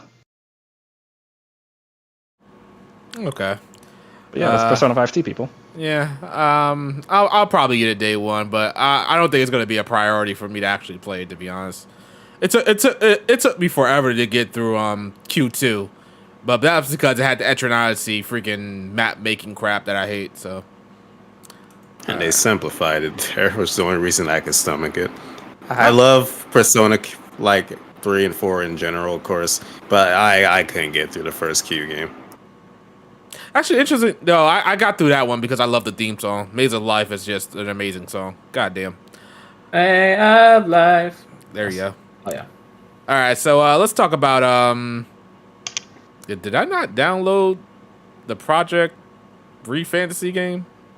Lord? All right, we have to Must stall be while he tired. downloads the. Wow, I If you must guys be have out of super it. chats, this would be the time to throw them in. I am out of control. What kind of All right, Chad. This is person now am an AMA. Go ahead, ask us anything for just a low, low fee of $9.99. Lord? I? Yeah, I could have sworn I got that up. Hold up. So we could still talk about it while I grab the gameplay real quick. So yeah, this That game looks clean as hell. does it though? Does it? Of course it does. So yeah, what's it actually called? Metaphor, refantasize, erection. Lord? I don't remember. The one game that Crazy. he forgot was a JRPG. Yeah, that one. Yep, I actually didn't download this. I am actually let's see if the share activity works. Didn't you make a The full- video of it, Shadow? How the did you full download it if title. you made a video of it? The Go full ahead, Bob. title is Metaphor ReFantazio. Okay, and this is Fantasio. this is definitely Project ReFantazio, and let's see. Let me make sure I pull up the freaking trailer because I'm about to say something that makes no sense. Let me see. Someone says in the stream title, Shadow. Yo, oh my god! Bro, Shadow. this man. This boy Shadow wild out here. Wow. Don't tell me That boy about Ace Wild, bro. Calling you out like that? Man, oh man. I would time out a motherfucker like that if he did it to me. Oh man, I'm a nice person. You know what? Shadow's paying someone to make these titles, you know. That's the only way he doesn't know what's in the damn title. I don't know why he doesn't just give us the stream key at this point. All right, so yeah, we got Metaphor ReFantazio, which like the name is crazy, but I'm just gonna call it Metaphor. Man, because- it's an Atlas name. yeah, that's true. I mean, at least it's not like Final Fantasy. Alright, so let me just mute that up. All right, so yes, this game is finally Someone said released. sound is on if you didn't mute it yet. Yeah, I muted it. All right, so this game is finally to us. Did we all honestly think that ReFantazio was still alive and well? No. Nope. Especially after Persona 3 and 5, or it's not 5. Especially after these two Persona games, did not expect to see ReFantazio, and that was like the only surprise at the showcase for Atlas. Yo, for real, that was the only surprise at the showcase in general. Well, hold on. Fable. Hold on. Yeah, Fable. I love that game. Fable was I love that a- game Fable was because they nice. announced that back. Was it 2019 or 2020? Yeah, I think it's for- been some years. I feel like it was E3 2020, and they were saying it was going to be a Series X, Series S next gen title. for a game that's been in development that long, they should have had more gameplay. But anyway, so yeah, this Metaphor game. This game is looking like peak Atlas. I love how this game looks in the UI, the character design. It all looks amazing. Oh my god! Now I did say the same thing about Soul Hackers, I think. So Yeah, you know. did. And you still kind of believe that, but yeah. So let's just hope this is not a Soul Hackers 2 situation. So yeah, how are we feeling about this game? Does it look like it'll be worth the wait? It looks like Persona looks pretty 6. good. Like, why Yeah. is this just not an SMT game? I don't understand. You know, I actually Like- thought it was SMT when I Because saw it. Blake and I were going through the trailer frame by frame. frame This by is frame. literally just a SMT game. It has personas. It has the menu. It has a calendar system. Oh no, I was gonna ask you about this. I haven't actually seen this trailer. When you say it has personas, does it have the franchise known think so, no. ones in there? I haven't seen one. Or are these all new? Yeah, They're originals and they're called artifacts I think they're Interesting. or architects, something like that. this trailer grabbed me in a way that the Soul Hackers trailer really did not. Interesting. I don't remember the Soul Hackers trailer. I don't think. I remember. I thought it was pretty good. It definitely is the Shin Megami Tensei. It's in line with Shin Megami Tensei easily because I did see all the skills, Makakaja and whatnot. So it's definitely in that. Doesn't have the demons so far, which you said they're called artifacts. So that's going to be different. Which, yeah, I kind of agree. Why not just call this like a Shin Megami So Tensei? I think it was archetype. Sorry. Archetypes. Oh, okay. they also even have spells Social like links? they have spells like Augie and all that. They're not Yeah. called that, but they like have the same naming convention where it's like Cyclo and then Cyclo is or whatever. Oh, okay. All right. So Also, yeah, there is social links presumably. Like when they shake Oh yeah, we hands saw in the that in trailer, the trailer. it's like level Oh, up the or whatever bond. with that person. oh man. See, is this what we want, or do we want something completely utterly new? Do we want something Persona adjacent? As long as think it's I'm good, fine I with don't this. care. Yeah, exactly. Once it's As long as it's good. That is kind of true. As long as it's great, I don't really mind. So yeah, brand new IP from Atlas. They have really been on their stuff. This game looked amazing. Why do you guys think it took so long to get this game out here? If I I think had maybe to they guess, I had nothing to base this on. But my guess with stuff like this is just they had a shift in direction mid development. Maybe had to start over. Like maybe this isn't really what it was originally supposed to be. So they said, "Screw it, let's just make a Persona game." I don't think so. I think maybe they probably designed it for a different platform, forgot about it for a bit because something new came out and they started working on that. And then they were like, "Oh, wait a minute, we had this thing that we were working on for whatever. Let's just try to like, get it running on something else." So at least that's what I think it is. I don't think it's anything else than that, to be honest. All right. So is this? I'm assuming for everybody, this is a day one pickup. Yeah. From what we've seen so far, yeah. The It's thing not is, a Game so Pass though, but we will they. buy Oh it. my gosh, Q, you'll live. The thing with this is that they said it's coming out next year.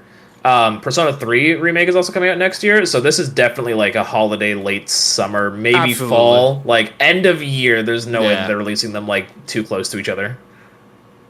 I would say definitely like maybe fall of next year, easily. But yeah, this game, it just looks like, I'll keep looking at it, it just looks amazing. Of course it's going to be $70, you already know that it's going to be $70. So the battle system looks kind of the same as any Persona thing. You got the face buttons as the actions that you actually do in combat. Yeah, we talked about the skills being the same. The presentation, the sleek UIs, the unique look of the art style looks really good. So I don't think there's a reason not to get this game, not to be hyped for this game. But again, I said the same thing about Soul Hackers 2. So unless the game structure is a little bit weird, like Soul Hackers 2, and the story doesn't really do much. Now, to be Yeah. fair, two different dev teams. True. This is true. Still a spin-off title. Not a spin-off. Yeah, spin-off. Not a spin-off title. I guess not. I don't know. But It also depends as well. Like I can always say day one for me, but it also depends on what's coming out around it, because you can't predict what's going to come out like holiday of next year. So That's wait a true. minute. What game would possibly override this for you? 'Cause Yeah, I that's see not this a as a day one easily for me. I don't care what's coming out. I'm trying to think of like maybe like a new Big I don't- I Sonic don't- game, I 3D. don't- I mean, maybe, but like so like Sonic, or I'm trying to think of like big like IPs, a new SRW. Let's go. But it's just like it's hard to tell like what would override what. It's how you feel in the moment Okay, fair enough. and what grabs you. Okay. I'm juggling like 4 games right now, so it's yeah. What if this comes out next to what's the Legendary Hero game called? Kuro? Kuro. Yeah. What if it comes out with that? Well, what do you guys prioritize? For me, this over Kuro, but Wow. Well, that's not surprising for Bro. Wow. Unbelievable. Remember, you said he's dropping off after Reverie, so that's not surprising. Really? You're dropping Why off are after you Reverie? dropping off after Reverie? Y'all to keep it really short, I got into Trails 4 Code Steel. Only reason I went back to play Sky and Crossbow was to get to most of the Code Steel 3 and 4. And I don't hold those games in the highest regard, personally. Like, I can admit that the second Crossbow game in particular is a good game, like really good. It's just on a personal level. Yeah. Okay, fair enough. All right. So you guys think this game is gonna do well, or is it gonna just be like a sales flop? Probably. I think it'll do well, Fantasy? depending on how much they How much they market advertise it. it. Now platforms. I don't know if this game will be on Switch. Maybe it'll be on a new Switch by the time this comes out. You know, the Holiday Switch next Pro. year. You know, I would be shocked if there was no new Switch revision of some sort, whether it's a Switch Lite OLED or whatever. Why do you want this on Switch anyway? I think I don't think 2025 will be the year of the Switch 2. It'll definitely need it for this game. So yeah, Project ReFantasy alive and well. Metaphor ReFantazio. I mean Fantasio. Fantasio? I don't know. ReFantazio. Listen, man. I don't know. Or Fantasio, however you want to pronounce it. Fantasio. Why is his name so weird? Just call it Metaphor. Like, come on, guys. Like, but yeah, this is definitely. I'm not gonna sit here and lie. As good as this game does look, this looks like an easy 84 on Metacritic. I think it doesn't scream 9 to me. I'm not going 90s, to I'm expecting like the next coming of Jesus. I just want a good game. That is true. Good point. Yeah, I don't need my games to like review extremely well, just as long as I just have fun with them. Okay. All right. Let's see. What else we got here? So Final Fantasy VII Remake Part 2 got a new trailer. And it look it's looking good, but some questions are starting to arise here. And I hope that they're not doing what I think they're doing with this game. So yeah, we got a trailer for Final Fantasy Rebirth. It's definitely coming out in 2024, which I don't know who the freak thought that this game was going to come out this year. Like, honestly, like don't believe a damn thing Square Enix tells you guys. They don't know what they're talking about. Like, come on now. They're just trying to get hype out there. All right. And presents, I guess. But yeah, it seems that there's going to be some new stuff going on here. I don't remember in 7 that they were carried off in an ambulance or a chopper. That's new. That's new, right? Okay. I'm pretty sure. You guys know how my memory is nowadays. Because the dialogue said a giant tornado struck Midgar, and then you see them, Right, correct. So, yeah, this is Final Fantasy VII Rebirth. We're going outside of Midgar here. The game looks... Oh, man. The game looks amazing as it should. You know, Final Fantasy VII Remake looked good. Do we think that this game is probably going to follow the story as it should, or is it going to make a drastic change? Haven't they already changed Yeah, at stuff, the end, that dialogue from Sephiroth was not ever there. Wait, what? At the end, he slices Tifa, right. And he says, I killed her before, so who is she? But that could be a thing with Aerith, like a thing to throw us off. That's what I'm assuming. That's what I was thinking. I could talk more about that, but it was spoiled the first game and it's changes. So I and also keep in mind with trailers as well, they can put that dialogue of Sephiroth saying that in that area, and it could be from a completely different point in the game. Yeah, exactly. Yeah, because we all know that. Well, can we spoil Final Fantasy VII Remake? I mean, like, I still haven't played it, but I can definitely if you want to. I'd say we shouldn't. Yeah, because they're definitely going to be. But it's probably not because it's still coming out. Like, but don't people know that they pretty much changed They changed. From what I've heard, that's the reason I played. People are like, "Why are you playing 7 vanilla when 7 Remake came out like last year?" Because I played it in 2021, and I was like, because I want to know what the original story is before I see what they changed. Okay, that's fair enough. All right, so yeah, the battle system still looks good. Seems to introduce co-op attacks. I believe you saw a co-op attack with Aerith and Tifa, Barret and Cloud, Red 13 and Yuffie. Apparently that was from Yuffie's side story that I keep forgetting exists. Oh yeah, I keep forgetting that. I keep forgetting that exists too. To be honest, I don't think I even played it. To be honest, we're talking about Intermission, like the PS5 version. Yeah, Intermission. Yeah. So this game's gonna come out. Do we think it's gonna be as good as the first one, or? I think it's FF7, and people have a bias towards FF7. That's true. I mean, rightfully so. FF7 is an amazing game.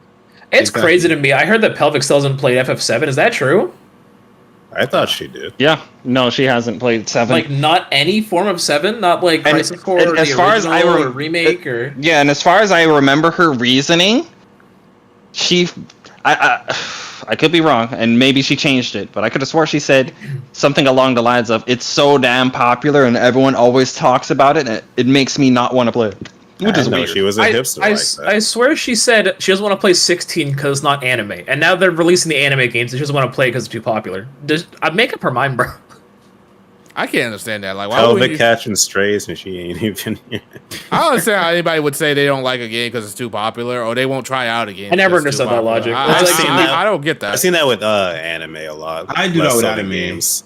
I can't watch anime if everyone's talking about it. Like I know a It's lot like- of people who never gave Attack on Titan a chance and hated on it just because it was popular. I don't understand the hating, but the whole like everyone's talking about it. Like I just don't like following the herd. So for me, it's like yeah, I'm not gonna jump into it. But I will not just hate on it for that reason. All right. But yeah, if a game looks interesting to me, I'm gonna play it. It's like people that are like, oh, I don't want to play this game because this fan base is like this or something like that. I'm like, all right, why don't you disconnect from the internet and play your game? Right, Like, I've seen that a lot too, especially I with Rick mean- and Morty. People refuse to try that because the fan base can be obnoxious. And Undertale, I've seen that a lot too. yeah. My little brother loves Undertale. He's like, whenever you play it, just don't stream it because you're gonna attract an audience you don't want to deal with. I mean, I feel the same way about SRW. The fan base is kind of crazy. They Wow. completely You see how you transition this? Just to slander? from, Crazy. On from, one from hand, playing the Shadow. games. Absolutely. Shadow, so I I get it. understand on one hand, on the other hand, fuck you. Yeah, moving on. Okay, fair enough. Brilliant! What do you think this is gonna stop at? This time around, what part of Final Fantasy VII is this gonna stop at? It'll probably stop at the northern. Actually, didn't they show the northern crater in the trailer? I don't think It's so. No. implied. You gave me PTSD by saying Northern. I'm trying to think what would this Northern is. mid. Isn't this the game that they said has two City of the discs? Ancients, maybe? Maybe when weapon is summoned. Isn't there enough Yeah, but- content? My guess would be right before City of the Ancients, or even showing the City of the Ancient events, maybe. Or maybe as soon as a certain. All I know is certain no pass matter away. where they stop at, I'm gonna be tight because I'm gonna be caught up at that point. I'm gonna have to wait another fucking 3 years for the next part. So wait a minute, Blake. Why don't you just wait for the next part in 3 years? I could, but I have been spoiled so much on what changes. I'm just going to play it day one so I don't get spoiled on the changes, bro. I'm tired of this. I You keep live getting on spoiled that on too this. much. I actually didn't know you got spoiled on this at all. Oh no, I mean the first trailer, with Cloud and He Who Shall Not Be Named, walking Oh up. yeah, they Yeah. Square themselves spoiled that. Yeah, so at With this the point, fan I'm gonna base. just keep up because of this. It's my own damn fault at this point, probably. I'm gonna just keep up. I'm also on my FF like marathon train right now. Like I'm really addicted to the series. So I don't know what I'm gonna play 7 remake, but it's on the list. The only ones I'm intending on skipping are 11, 12, and maybe 15. We'll see. Do Might play we 15. I don't know. do we think They need to there really will- bring that 13 remaster trilogy already. We know you guys. I'm playing 13 are on gonna- Steam. Lord? So we think this will go up to at least Sid, where he joins up. Oh yeah, Oh, definitely. easily. No. Easily. Yeah. And Unless they Vincent. really extend those earlier parts, which they I mean, really they said might. this is going to be 2 discs, so it's like, Yeah, that's really, how that's what I far was is saying. this going to go? Hey, what about Vincent? You think Vincent's gonna be in the game this time around, or is it gonna be an intermission, rebirth intermission with Vincent? Hey, Vincent- a little remake of with the added Vincent content, a little Dirge of Cerberus. Oh God, Dirge little- Cerberus. Oh my God. You say that a dude from Dirge of Cerberus was Is an in Yuffie's intermission. story. Yeah. Oh man, you hate to see it. Also, on the subject of Sid, they're going to have to change his personality a lot. Because, like, Sid in the original game was, in 2023 standards, kind of yikes. Like, that ain't going to fly with a lot of people. He's basically just Riku, which is a problem. Hey, you know what? You might be right about that. Sid is my favorite character. Hey, wait, you played 7, right? Yeah. He's the I know, all right, as you were. So I think the biggest thing I'm looking forward to this one is seeing Cosmo Cannon. Oh, dude, Yeah, that looks- Cosmo Canyon, let's go. Yeah, that's Red gonna- 13 story is so good. Yeah, That was actually one. That was like top 3 moments in the series. Not series. Oh my gosh. Game for me. I almost teared up. Yeah, that is it's a really good part, and you can see it in the trailer that they're gonna be going up to that where they talk about the light stream. That's a big part of the game. So yeah. What about Kate Sith? Kate Sith? He should be Fuck here, him. right? Hope You he need doesn't Case fire. Sith in the Golden Saucer, don't you? Yeah. That's another place I'm Yeah. looking forward to seeing. That should be here. Yeah. Seeing how they're gonna do the saucer and the mini games with it, and how you can choose between Tifa and Aerith. That should be interesting. They did the mini games right in the first part of the remake, so looking forward to that. What you're saying is Shadow's going to be doing a lot of gambling. Hey, man, I'm gonna do a lot of replaying for Tifa. That's all I'm gonna be saying, man. Is this game coming out on PC? No, it's not. It's coming out on PS5, right? It'll come to PC It'll at come to some PC point. later. But yeah, you know Sony gets erect for their timed exclusives. Yeah, that's true. How all they big really do you have think these this game days. is gonna be though? Because it's 2 discs. So That is crazy to me. And Riku made a good point. It's like, it's crazy how you're going to get 2 install discs for your game. Like, That's what I'm saying. I'm like, yeah, shouldn't one be an install or the other be the game? What game did that? That one was the install. Red Dead Redemption was the last one that did that. 2 discs on PS4 and Xbox, where the first one was installed, the second one was the game. No, wait, Last of Us also did it too. Last of Us Last 2. of- Oh, it did. Last of Us 2 did, of yeah. Us 2 did that too, yeah. So, yeah.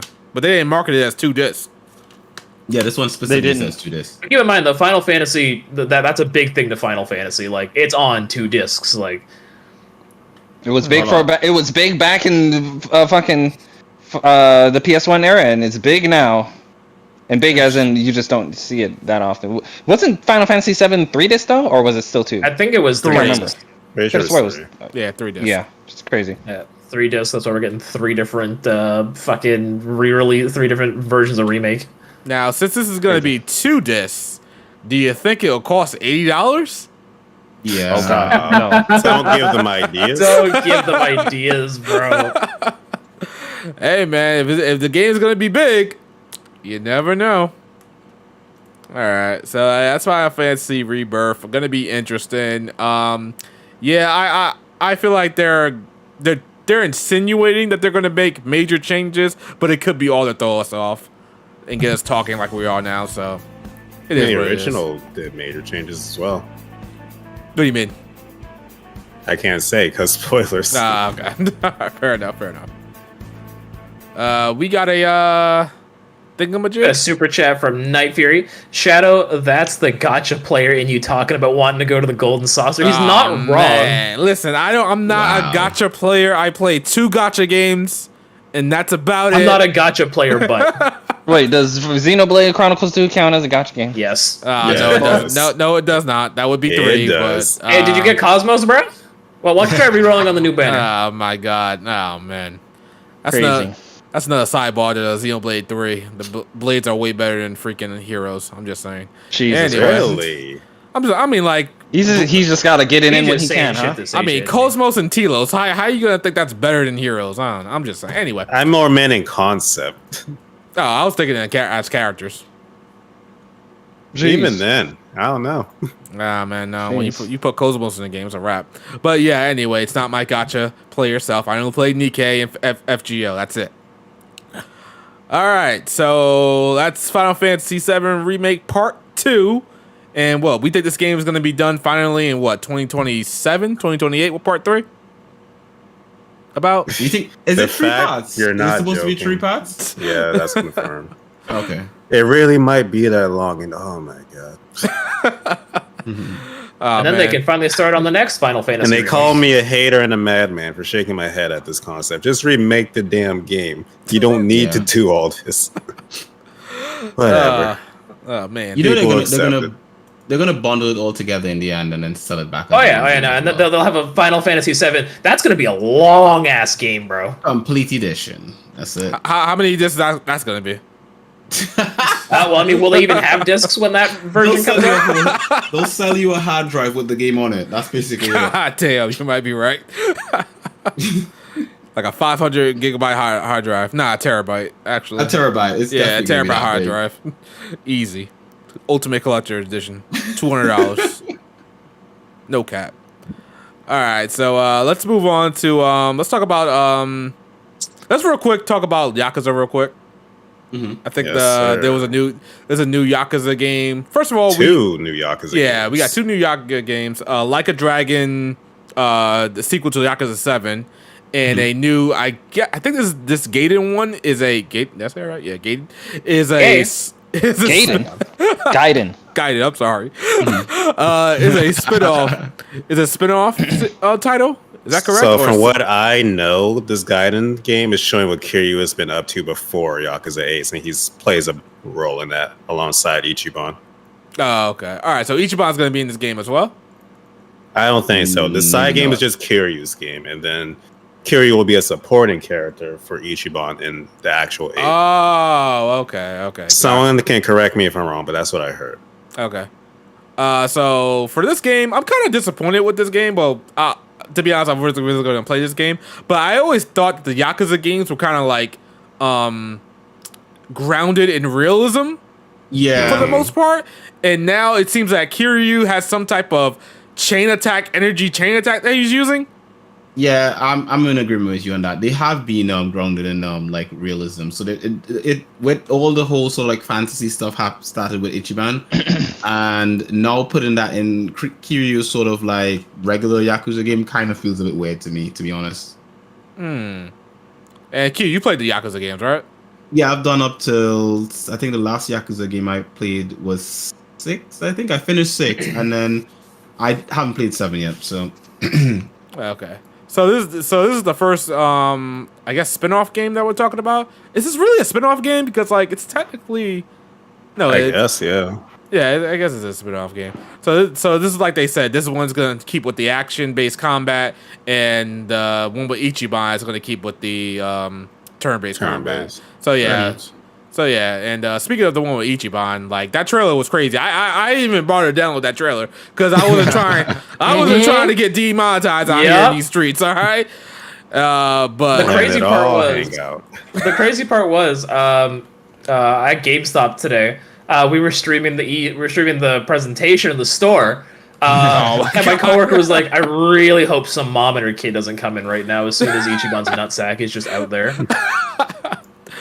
But yeah, that one's also coming out. I wish I saw some gameplay for that one because I listen. As much as I had a problem with Like a Dragon, I did enjoy the story and I definitely enjoyed the characters, and I especially enjoyed seeing Ichiban. He is just a heart full of gold kind of dude, and I can't wait to see what he's up to next. So yeah, this trailer was really good, and yeah, those cheeks were great. I mean, what? Lord. Yeah. So yeah, the Yakuza series is just alive and well. Not going anywhere anytime soon. It's cool to see it become Sega's big RPG series after all these years. That is true. Finally getting the respect on its name that it probably deserves, I guess. I don't know. I'd say so. Yeah, okay. I remember back when it was super niche, but anyways, go on. Oh yeah. Will we say it's mainstream now? Mainstream game? I think it's on its way there. I think 7 was like the Persona 4 of the series, and I could see Yakuza 8 being that Persona 5. Interesting. I thought like maybe 7 was the Persona 5 of the series, because that really got it out there. Plus, it came with a dub too. I can see that. Yeah. If this one Gaiden has a dub, I might look into it. Can't promise anything. Gaiden probably won't, just because Kiryu's games haven't since like the beginning of the series. Yeah, that's true. Yeah, they probably won't. Yeah, that's gonna be a weird transition for people. People would just We had complain. a super chat from Ace saying that new trailer with Ichiban was basically me. I don't even know if I want to break that down. So wait a minute, Ace, you just walk around, let it all hang out all the time, Ace? Is this what you do? that sounds about right. Yeah, that sounds about Ace, man. Ace be beating like 70-hour games in 1 week. I don't know how he does it, but I thought you were about to say he's beating something else. oh my god. So yeah, that's Yakuza. Really proud that's out. Let's move on to this Sonic game. Blake, what's going on with this Sonic game? Yes, sir. Let me pause what I'm doing right now. Yes, sir. Alrighty. Sonic Superstars. This game's been in development since 2020 at the earliest. This game has been heavily leaked and heavily rumored by our Lord and Savior, Zippo.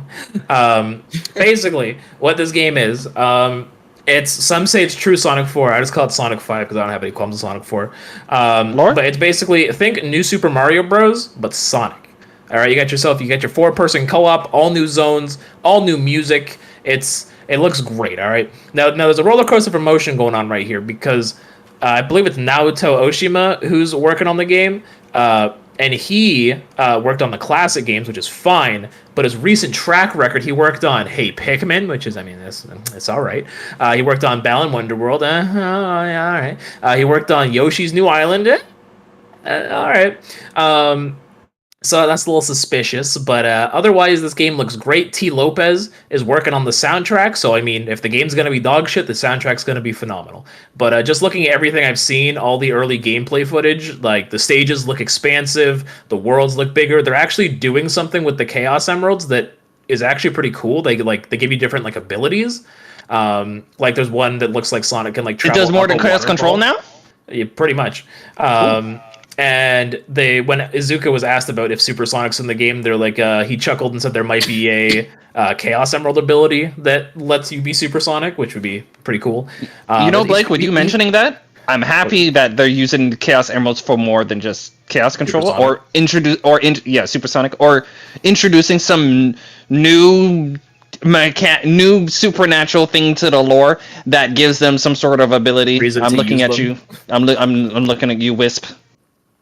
Yeah, exactly. Yeah, so they're actually like they have more to them now, which is really cool because they haven't really done much in the last few years. But I mean that's Sega as a whole. They also Fang is in the game too. Don't know if he's playable or unlockable. If you look at the box art with all the characters. There's this one random spot in the top right corner that's just straight blank. So either there's a hidden unlockable character, either Fang's that, there might be DLC for the game. Who knows? The game looks great. It's 4-person co-op. Amy is playable. They're really doubling down on that now because Sonic Origins Plus comes out next week, and you can play as Amy now in Sonic 1, 2, 3, and CD. So they're really doubling down on that. Overall, I'm glad it's finally here. I'm glad it wasn't vaporware. I'm glad they've been developing it, and I think it's harder for them to mess up a 2D game than it is for them to mess up a 3D game. Isn't this technically a 3D game? I mean, 2.5D, I guess. Kind of like that Mega Man 11 style. Okay, fair enough. So this is a sequel to Sonic 4. Technically, it's a sequel to Sonic 3. They don't like to talk about Sonic 4. Okay, all right. So Sonic, because if you look at like Mania, there's like an elevator that shows like the timeline. It's like Sonic 1, 2, CD, Knuckles, and then Mania. Yeah, they don't like to talk about Sonic 4. Oh, wow. All right, so Sonic Superstars. It does look good. I'll probably give it a shot. To Q's personality endpoint, if it's on Game Pass, I'll give it a shot then. I'm trying to think right now. I don't think they've ever put a Sonic game on Game Pass. Not yet, anyway. Didn't they put Sonic? Oh no, Sonic 4. Game Pass didn't exist when Sonic 4 came out. I don't think. Okay. I don't think this one's going to be on Game Pass either. No, they haven't put Frontiers, Colors. None of the Steam games I don't think are on Game Pass. I also don't think they're on PS Plus or PlayStation Extra either. I just don't think Sonic goes on Game Pass, which is strange because Sega loves putting like Atlas stuff on Game Pass, and Yakuza. All the Yakuza games are on Game Pass.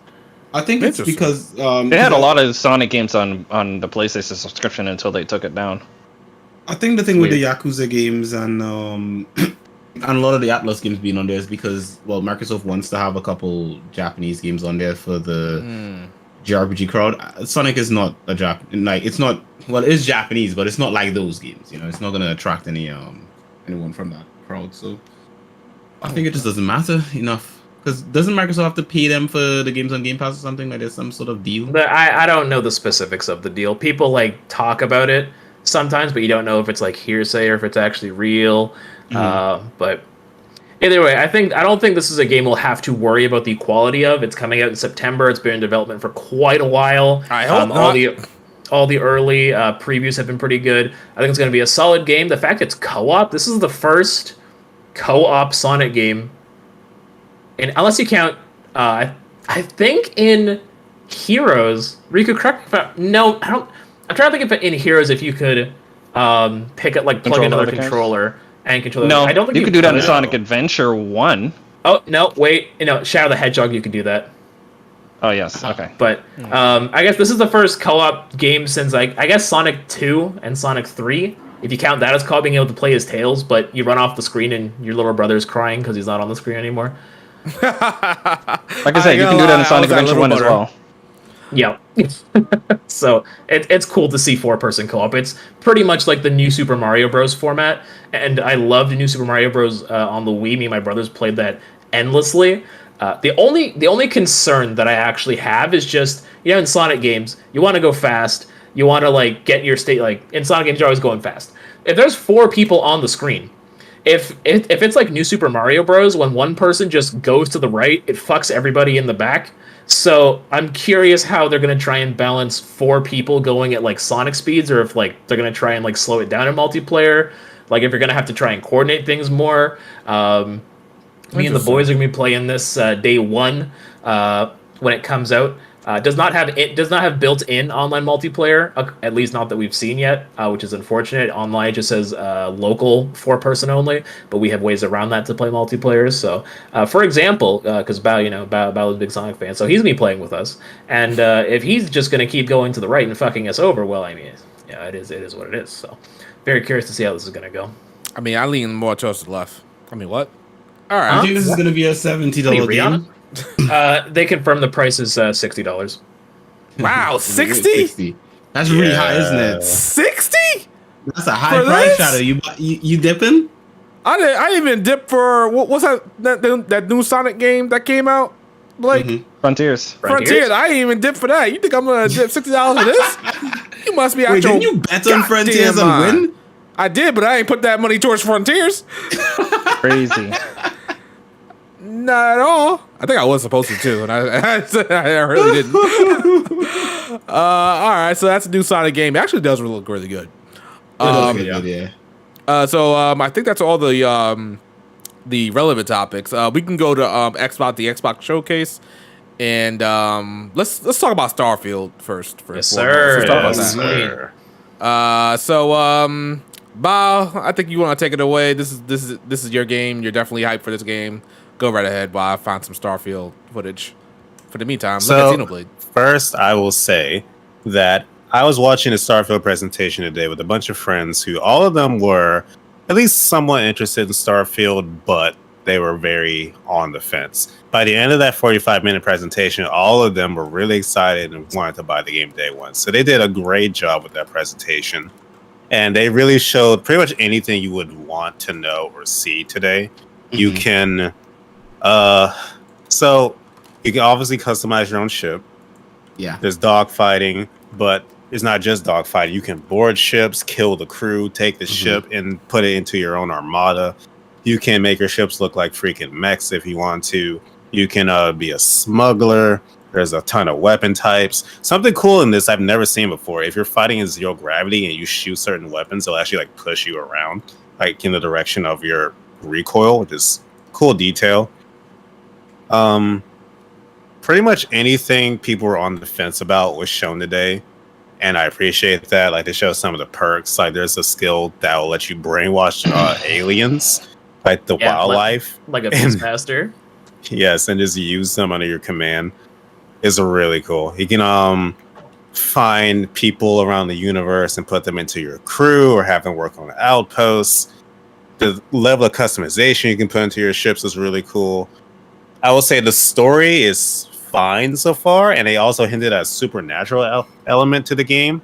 Like the presentation ended with you using some like force powers for a split second, so that looks cool. And it just looks really, really good. Like I understand people are not feeling Starfield. The first I feel like trailer it didn't do a lot for me. The first trailer, I won't lie. Very true. But after that, this is looking like how hyped up they want it to be. And I am very excited for it. And yes, people are saying it's 30 frames per second, Shadow. So go ahead. Huh? Wait, 30 FPS? Is it 30 FPS? Hold on. Console, that boy flipping out. Wow. On console, it's 30. On the most powerful console out there? There will be 30 FPS? I assume there will be options for fidelity versus performance, right? I can't remember if they said in that. the They put future? out like a statement earlier. I didn't read all of it. Oh my I mean, God. when you consider the size of the game, like you can go pretty much anywhere in the galaxy on any planets and all that kind of stuff. I think 30 frames I'm fine with for that. What? Excuse me? Say that again?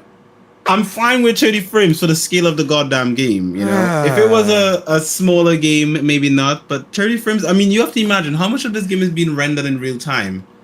You know, how much of the environment and the distance, these planets. Because they were talking something about the time of day and the planets. You look at that. Oh yeah, some of that shit you can is crazy. go to that. That's insane. Like that moon out there, you can fly there if you wanted to. Right, Like, it's now, stuff that and- casuals wouldn't care about, but for like I guess the nerdy crowd that wants like the gritty details is kind of nuts what they're doing behind the scenes. Yeah. So it's literally like you see a star, you see a planet, you can literally get in your ship and just go straight there, like No Man's Sky, kind of. something like that. I think Technically, but it's also like they were expanding on like there's a real sun and how like the shadows in the world will like shift in the direction of like what real time it is and crap, and like there's gravity pull and stuff. Just really nitty gritty details that don't need to be there but are cool. Yeah. That's the thing. So and it also seems you can land on any part of the planet. So you can choose to go to like areas where there are like bases with actual people and stuff, or you could just go to random bloody places and just mine for resources or something, or set up a base if you wanted to. Also, Shadow. Also, yes, sir. Every woman you find on a different planet, you can just make your crewmate. You can have a whole crew of just women from different planets. You find a ship full of women, bro, they're yours now. Nah, sir, I wanted a ship full of dudes. All right, this needs to be. Does he flip it, guys? Okay. Flip it. All right, you know what? It's crazy. Yeah. There's gonna be a fucking song popping by. You're gonna hear Shadow Ship in the Galaxy. 4 big balls. Like playing tennis. He got a big dick. I think his name Dennis. I jerk his dick until that nigga finished. Whoa. This is how we get demonetized. Whoa! Oh my God! I don't know where that came from, Blake. My God! Keep that stuff to yourself, sir. Yo, Devil May Pie's in the chat. Hi, Devil. Devil's at a convention because he does that. Nice. I'll be at a convention in about 2 weeks. Yep. I'll be at one in September. I just did one the other day, so it's convention season, people. I got 2 questions about Starfield, and this first one, Bao, I need you to answer as honestly as you can. Okay. How is the character creation? And more importantly, how is the character creation for black people? So on the first aspect in general, from what we've seen, it's pretty in depth. As for black people, I would assume pretty good, since Bethesda's all about that. What are the kids into nowadays? Diversity. Inclusiveness. So probably good. Like they showed off potential character models and stuff. They range from typical people to like old men to blah blah blah. You can also not even just like your appearance. You can shift your character's backstory for like their religion and blah blah blah, and that can affect your faction status with like people in the universe. Like they show an example. So they made their character have a certain religion in their backstory. You ran into some like smugglers in space, and you're about to like start shooting, and then they realize like, oh, we had the same religion. They just let you pass without a fight. Jesus says we're good. Pretty much. And now I have a question for the general panel. What are the chances that this game launches a buggy mess? Very buggy high. mess. It's an open world Bethesda game. It's gonna have bugs. Yeah. But then you have to understand that with Bethesda games, it's not bugs, it's features. So Oh my God, yeah, those people said that. Who said that bullshit? Like, oh my God, I hate when people say that. So are the bugs gonna affect this game's outcome, or is it just gonna be like, we understand it's Bethesda, they'll patch it in the future? I feel like people are done with Bethesda's crap when it comes to bugs now. So if they're noticeable, then yeah, this is gonna get talked about. Like it was cute back in the Skyrim days, but now people are tired of it. I don't think so. I think this game is gonna sell. I think people are gonna like it. Okay. I think it'll sell. I just think it'll be panned if the bugs are that abhorrent. So Ace said in the chat. Ace said in the chat real quick. Tears of the Kingdom didn't have much bugs. I mean, that's true, but you can't compare Bethesda to Nintendo. When Nintendo develops something for 6 years, they're actually developing it. Whereas when Bethesda, I mean, I don't want to bring up the new Skyrim, but we haven't seen that in a while. Yeah, remember the Elder Scrolls 6 they announced back in like 2018 or whatever? I was there. I was there. Yeah, that's in development. Probably after Starfield's coming. Yeah, I don't think it's actually like in development, quote or whatever. Yeah, that was like a concept art on a drawing board, like new Skyrim, new Elder Scrolls. So this game has a huge potential to be nominated for Game of the Year. I think so. If it nails the landing. Bethesda. Okay. I don't think it'll win up against 16 in Tears of the Kingdom, but I think it'll be a contender. Do we think if this doesn't win any type of category in the Game Awards that this is a major L for Xbox if that doesn't happen? Yeah, I don't think so. I think it would be a major L because I think this is their biggest game. I mean, they literally Exactly. Well, I mean, it's definitely not Redfall. I will say this: Riku will not let us hear the end of it. If Sony Obviously and Nintendo's big games get accolades, and poor little Starfield is left in the dust. But I think the thing though is that Starfield is more ambitious than every other thing that, like, from what Final Fantasy 16 is gonna be, or what Zelda is. I think this is a lot more ambitious than those games. And this is not to say like I'm throwing slight at Zelda or Final Fantasy 16. I just think this game is a lot more ambitious, and so with the scale of what they're trying to bloody well do in this thing. So yeah, even if it does not win anything, I will still like it. I think I'm already like, this is my new Mass Effect. I'm ready to get into that universe. Interesting. It does look a lot like Mass Effect. I would like a new Mass Effect that's actually good. Mass Effect is that's in development too. Oh, Yes, no, okay. Why wouldn't we see it? This isn't an EA. They pretty much conference. announced Mass Effect 4 is in development like 2 years ago, and we haven't heard a peep. And we still haven't seen anything. Wait. Mass Effect 4. You mean Andromeda? Fine, 5, whatever. So yeah, I mean, I saw some stuff on Starfield. It does look really good. I gotta see some more combat because like they be showing stuff like, oh, you can mine, you can craft this stuff. I don't give a damn. They I showed like that today. They had Did like you a whole watch the almost direct shot? they had Yeah, like I a gotta see. 10-minute segment. I gotta see more of it. You should watch the presentation. They had an hour of gameplay. Yeah, did you watch the Microsoft part of it, or did you watch straight into the Starfield stuff? No, I just watched the Microsoft part. So No, I the gotta- That's why you Starfield don't know. section had like a whole 10-minute combat session. The crazy okay. stuff you can do. Yeah, it looks Okay, good. cool. All right, fair It enough. is. I'm not sure if this is gonna be a day one for me. I might wait for it, but wait, it's on Game Pass. It's in Game Pass, man. It's Is it? Xbox. Now wait a minute. Is it on Xbox Game Pass PC? It's on all, Game Pass everything. Yeah, it would be on PC. PC Game Pass. Ever as well, since so yeah. Never mind, Game I Pass will be PC getting came it. out, they don't make Xbox exclusive Game Pass. The only like Game Pass games that aren't on PC Game Pass that are on Game Pass are like 360 games. It literally says that the game is out for Xbox Series X and S, Xbox One, which I don't understand why it's. Is it coming to Xbox One? I have Xbox Yeah, One. it says one, which I'm not sure why, but anyway, it says it's going to be for Windows PC, Steam Cloud, as well as coming to Xbox Game Pass and Game Pass PC day one. So it's going to be on everything. I did not know it was coming to Xbox One. That's going to be interesting. That is going to be interesting. So the S was I think already that's going to be a weird. problem, and now they have the Xbox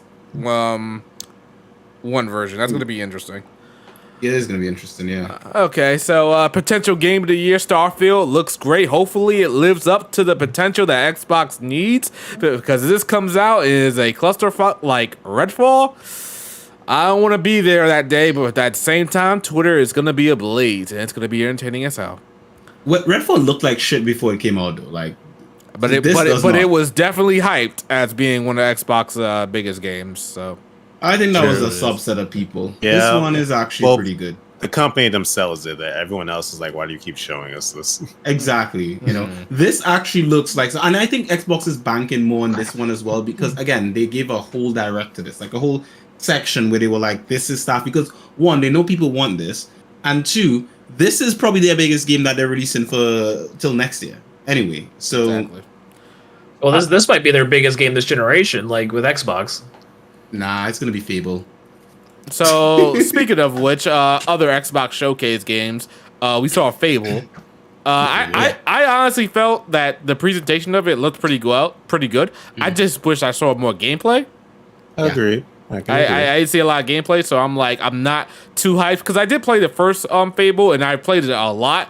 I think me and my brother played it a lot, and we just loved just doing all the evil things and watching the character get scars on his face and turn to the dark side. Pretty much dark side. It was great. So I can't wait to play a new Fable game. It looks very up to date with modern standards. You got the quick, quirky dialogue with the black guys saying that, oh, it's like Wait, this wait, and wait! stuff No, like- no! That's not his name. His name is Richard, right? Just no, not the black guy. Richard. Ah, man. The black guy. Alright, How about bro. black Richard guy? Oyodi. All right. If you guys have not seen the IT crowd, shame on you. Oh, Right. God. Continue. All right. But yeah, Fable, it does look good. Just have some more gameplay. I thought there would have been more gameplay here because, that game is in development for how long? So it is what it is, but it looks great for a 2024 title. What else Xbox showed up? Because I heard it was 11 first-party games that they showed.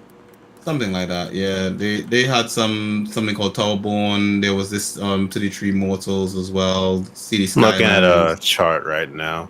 Yeah, one game looks good, Jasant. I don't know if you guys saw that one. So like a There was my coworker was going ballistic because he thought the Capcom game they showed was a new Okami, and it Oh, yeah. wasn't. No, yeah. He's we like- thought it was Onimusha when we saw it. Oh, man, that would be great on Emusha. We need But that yeah, back. he was like it just looks so much like Okami. It's even the same like katakana with the red in the back. I'm like, sorry, buddy. I don't think Capcom understands the words you're speaking over here. What do we think of Hellblade 2?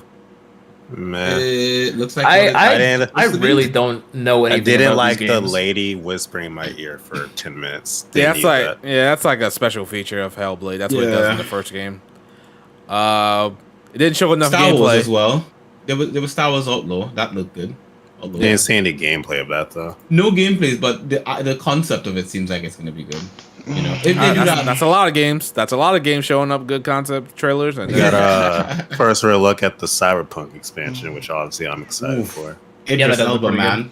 I mean, So- the Idris fact that Elba they can put be Idris anything, in good. there, that's it. So, do we think with the release of this Cyberpunk DLC that Cyberpunk's reputation will be restored?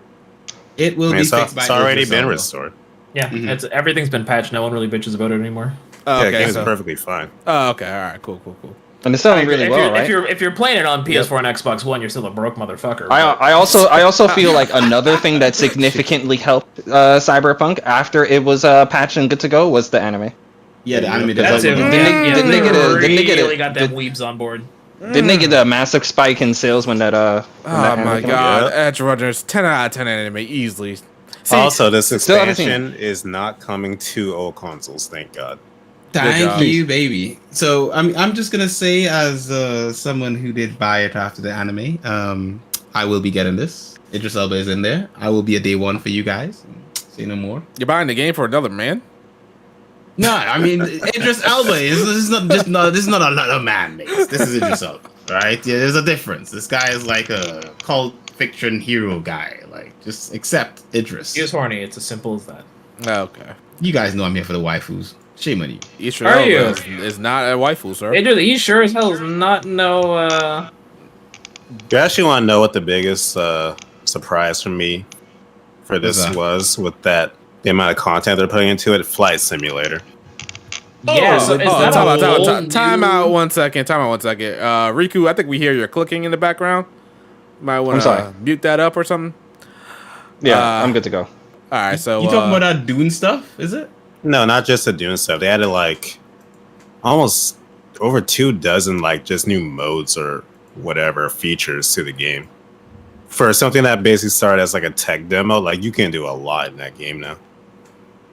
Like it's actually impressive, like the amount of stuff they showed. Like you can do random stuff from like VIP trips on your plane to firefighting to crop watering. crop watering. Who Like, gets it's up one day and say, "I want to crop some water in a in a game"? What's going on? You're right, but the point is that it just added a ton of features that they didn't need to. It shows that they actually do care about what they're putting into the game. It's So impressive. is this is this game like a whole separate launcher? Good like- question. like, I I think don't it's know. something- new. Or is it just an update? Because I have- really don't know. Sounds I like think it would be an a separate update, one. but I don't know.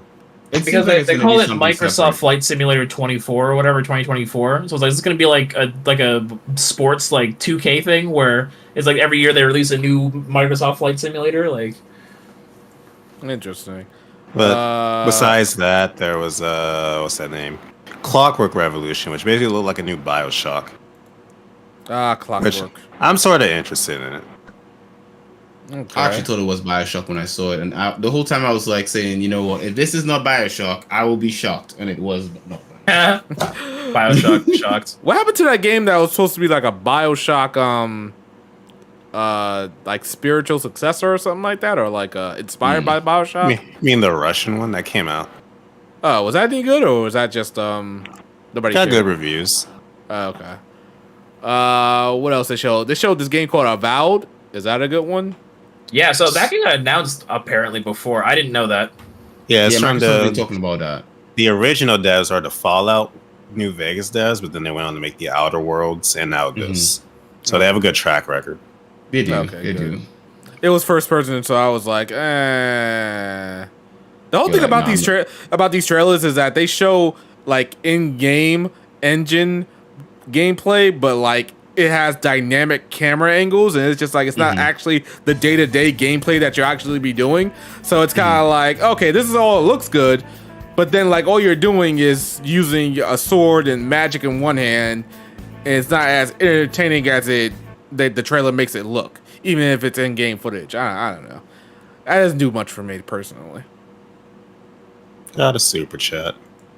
We got a super chat from Nemo Propaganda with the $20 super chat saying, Shadow, where's that regular content at? We miss it. HPMP podcast, though. Riku is GOAT energy. Wait, huh? Riku is GOAT energy. Riku, please start your own channel. I mean, we've been telling Riku for a long time he needs to make content. Yeah, I don't know, man. Especially, he keeps saying he wants early. Like, listen, bro, you can have 50 subs and just talk to NIS, and they'll be like, "Oh, word, you want our games? Go for it, bro." Like, you can just stream twice a week, bro. You got yourself in the PSN chats. You already be streaming to your friends. Just put. I mean, then again, the content. Okay, maybe don't put that on the internet. Now wait a minute, Riku. Before you do that, Riku, Nemo, I just uploaded like 4 videos in a row, my guy, and I got more coming this week. So like, I'm not entirely sure if that was like a sarcastic. Well, actually, Shadow, reaction videos don't count. No, shut up. They definitely count. Shut up. They definitely count. Go ahead, Riku. When I read that, I thought Nemo was being sarcastic because I felt you were doing lately have been doing the complete opposite. You have been definitely putting out a lot of content for us to be eaten up. Thank you, Shadow. In regards to me starting my own stuff, man, that is just not something I am interested or passionate in. I guess that I guess that is for benefit Shadow. I mean, I'm a HPMP exclusive. If you want to hear about Riku-san one, you're going to find it on the HPMP podcast. So he's late. Stay tuned. Jesus Christ. Well, I thank you. Stay for that, tuned Riku. here. Super chat. I'm about to say there's another super chat. I let the pause there go for Blake to read the super chat, but he didn't say nothing. Castrated at the beginning of this stream. So I'm my just waiting for Jesus everybody to Christ. say, How long was that okay, pause? Blake, like 8 seconds? Anyway, a super chat from Night Fury saying, Shadow gonna get Shadow Starfield day one, so we can experience that 30 FPS they love so much. Now we got another super chat, so since we're not pausing or anything, right? Yeah, we got another super chat since we're not pausing. Got another from Nemo saying, I mean, game reviews, reactions are cool too, though. Oh, okay. Well, you're gonna get a game review in about a week and a half because a certain game is coming out, and I might be playing it early, or I might be playing it right now. But Night Fury, please do not get me Starfield. I do not want to experience 30 FPS. It's actually going to be on PC on Game Pass, so you don't need to, my guy. All right? Nobody wants to experience 30 FPS on this planet, okay? They're insane. I'm playing 30 FPS Miles Morales right now.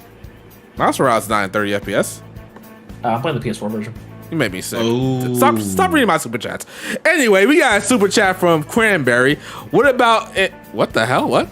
Actually, Blake, read that. I don't know what he's talking about. What do you mean? think Was I just reinstated already? Okay. We got a super chat from Cranberry saying, "What about OnlyFans, Riku? The people want to know." Jesus Christ. I will respond to it only because it is a paid super chat. Thank you for your support. OnlyFans, Riku-san one goodies are not for sale. I'm sorry. Listen, but man, I'll pay. I do have goodies in a different type of way in the distant future. Stay tuned. But here's the thing, Oh, right? he's pregnant, y'all. Here's the thing, right? The thing is, even if Riku was to start an OnlyFans, right? There's a certain person in this call who would not support him, unfortunately. Are you gonna fucking Shadow? Just move on. Jeez. Oh my goodness. Crazy. Don't worry about that, chat. We're moving on. We're moving on. Jesus Christ. Thank you guys for the super chats. Really appreciate it. What else did they show? I just showcased. I don't want to give this showcase, the cold shoulder. Did we get everything? I'm pretty sure we got everything. They showed off an Xbox in black. We got our first look at Payday 3's gameplay. Looks No one cares just about as good Payday as 3. No one cares. I about do. that. Payday 2 is amazing with You're friends. the only person I know. Q. Oh, you said with friends. Q doesn't have many of those. Jeez. Damn, the slander. Q's got a family. He is happy. He's a happy young dad. He had a family because no. Let me stop. They Let me are stop. my friends. Jesus Those Christ, are my Blake. friends This right boy's there, yes. wild. Completely wild. He is wilder than that wildfire down there. Hey, listen, Shadow, you're complaining a lot, but new Microsoft Flight Simulator, you can put out forest fires. Oh man, Crazy. Then your people at Canada need to play that I game. don't. Don't you dare refer to me as your people. No, you people. All right, need to play that game and completely absorb its way to take out forest fires. All right, because I can't be having that. All right, I respect next my lungs. next time the America does fucking anything, bro. Just you wait. I'm gonna be on your doorstep eating your ass, and you're gonna be all like, "Oh, Blake, stop." What? I do not need my ass eaten, sir. So we can skip that. The Atlas ass eaters are down bad. I said this on Twitter earlier that since Persona 5 Royal, the only W that the Atlas ass eaters have been holding is the release of Persona as a franchise going multi-platform. Soul Hackers 2, L. SMT 5, L. People like Persona 5. I like Persona 5 Strikers, but if you ask Blake, that was an L as well. Something wild. I'm just on the fact that Blake said he was gonna eat my ass. I don't know, man. Wow. That just sounded crazy. You at least gonna lube it up first? Anyway. Crazy. Let's move on. What other games did we get at this showcase? I don't know if anyone else is going to talk about it, but they also showed a game called I shouldn't say a game. They also showed City Skylines 2. I was just talking about how I really miss SimCity, and one of my friends was like, "Yeah, you're not gonna get a new SimCity because City Skylines has taken over everything." And I was actually just debating if I wanted to start the first game because I think I got it free on Epic Games Store. I was like, maybe I'll try this. And then I think City Skylines 2 has been in development for a while. I think they already announced it. But my friend, when I was watching the presentation, he's like, "Yeah, they added trains to this version." So I'm like, well, I guess it's time for West Town HD to jump back into the city building. And then I saw the release date was 4 days after Spider-Man, and I was like, well, that sucks. Damn. But that seems like a game that'll get updated with content. So by the time you get to it, you probably have if you look at the Steam page, it has $400 worth of DLC. Jesus Wow. Christ, already? My God. Not the sequel, the first game. Oh, okay, all right. It's the Koei Tecmo of city building, basically. Oh my God! Don't even get me started on Koei Tecmo DLC, bro. They'd be charging you for fucking this character with a blue sock, this character with a red sock. Jesus. What else we got? We got who's still playing Sea of Thieves? Oh my gosh! Me and my friends leaped out of our chair when we saw the I always logo. wanted to try it. Oh my gosh! And then it was fucking Sea of Thieves, and we just wanted to kill ourselves. Hey, y'all remember when that game was hyped to be one of Xbox major games? Pepperidge Farm that was in the remembers. golden era. That was like. I remember.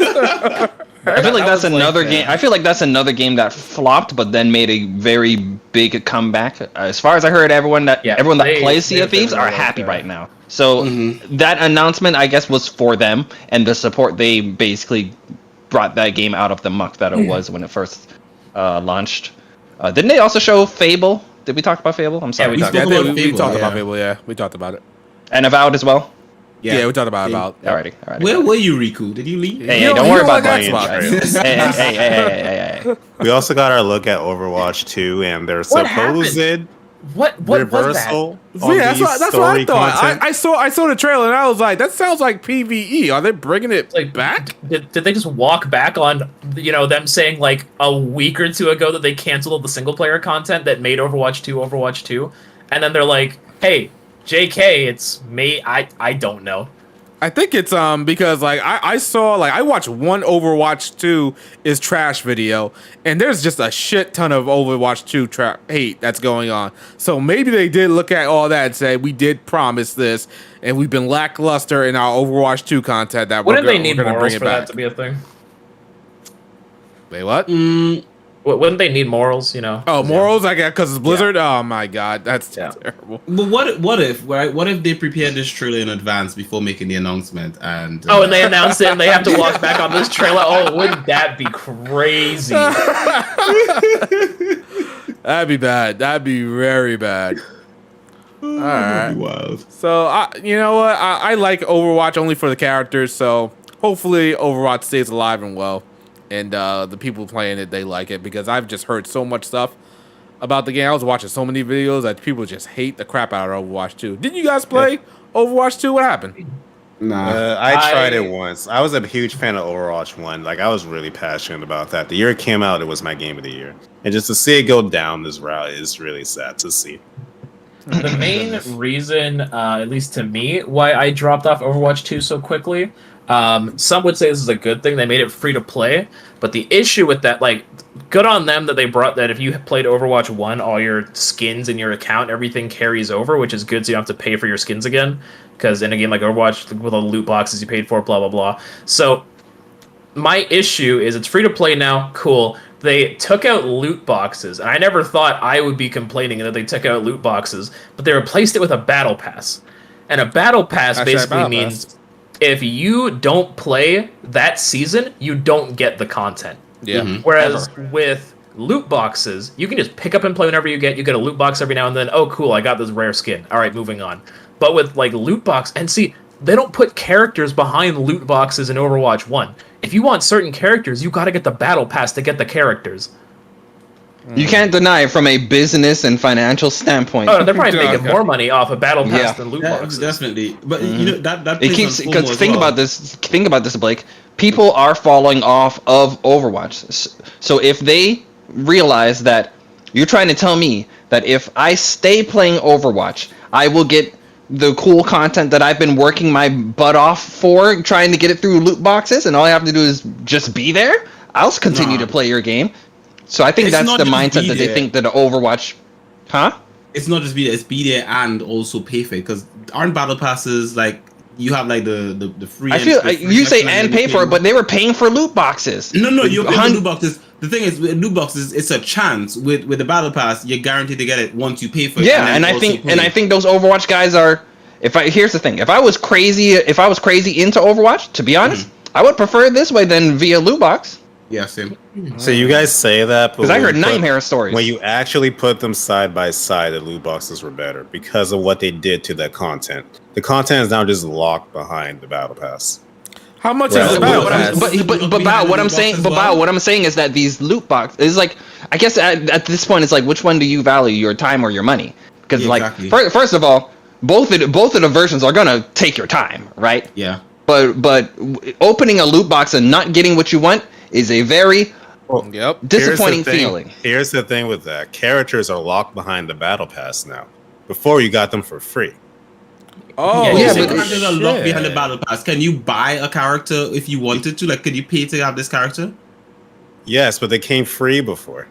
Yeah, but that's because with Overwatch 1, it was a game that you bought. You didn't actually... Yes, and that adds up over time now, Q. With Overwatch 2, it's a ripoff over time. I think you just buy the character in Overwatch 2. You don't have to wait. Can you? Can you just pay for the character you want if you have a specific character? Q, that's the issue. Oh, if there's anyone in the chat that plays Overwatch, tell me which one you preferred. How it was with the loot box, or how it's going to be with this battle pass. You don't get the character up front anymore, Q. Day one, a character drops, you get to play them to your heart's content. Not anymore. Mm-hmm. So you didn't pay for the character in Overwatch 1?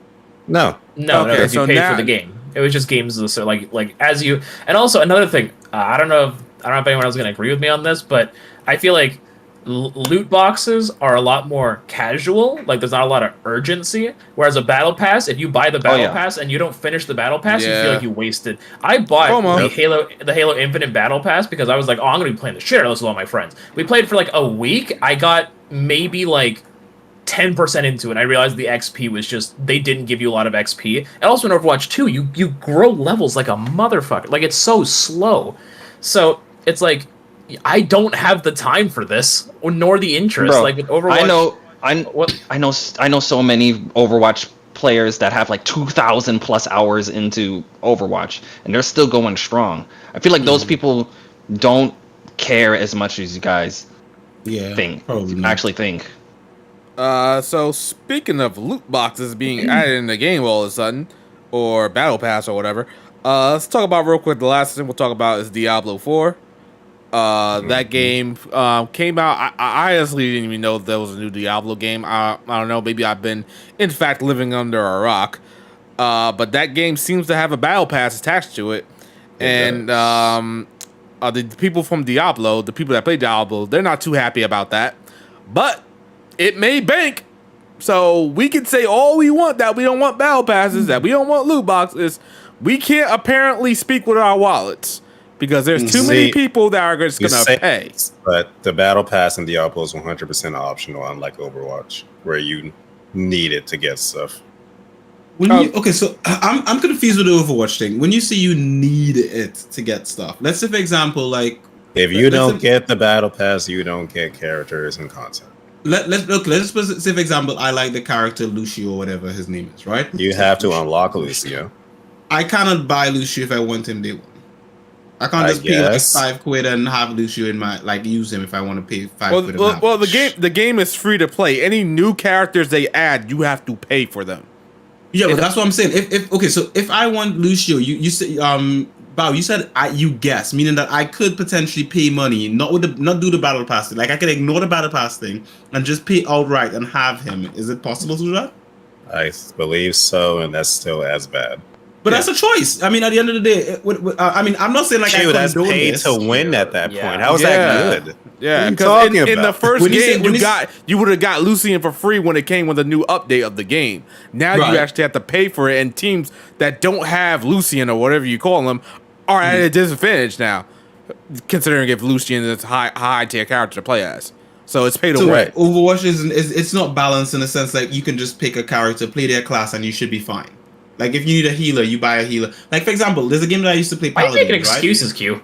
I'm not making excuses. I think he's playing devil's advocate right now.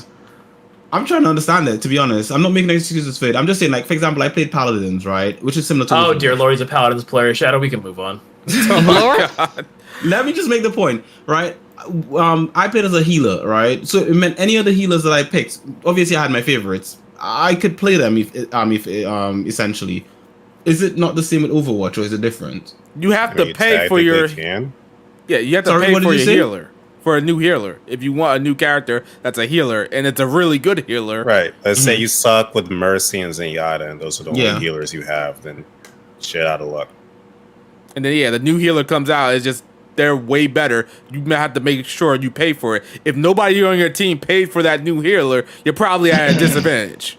Yeah. So Overwatch players don't like stick to a character and say this is my main. They usually just buy new characters when they come out. Is that how it works? If a character is top tier, you can swap mid game. Oh, okay. Didn't know that. All right. Okay, so that's well, Bob, real quick, how's Diablo? Really good. Great. Amazing. All right. So is it better than the mobile game? Yes. All right. It is. It improves on pretty much everything about Diablo 3. Okay.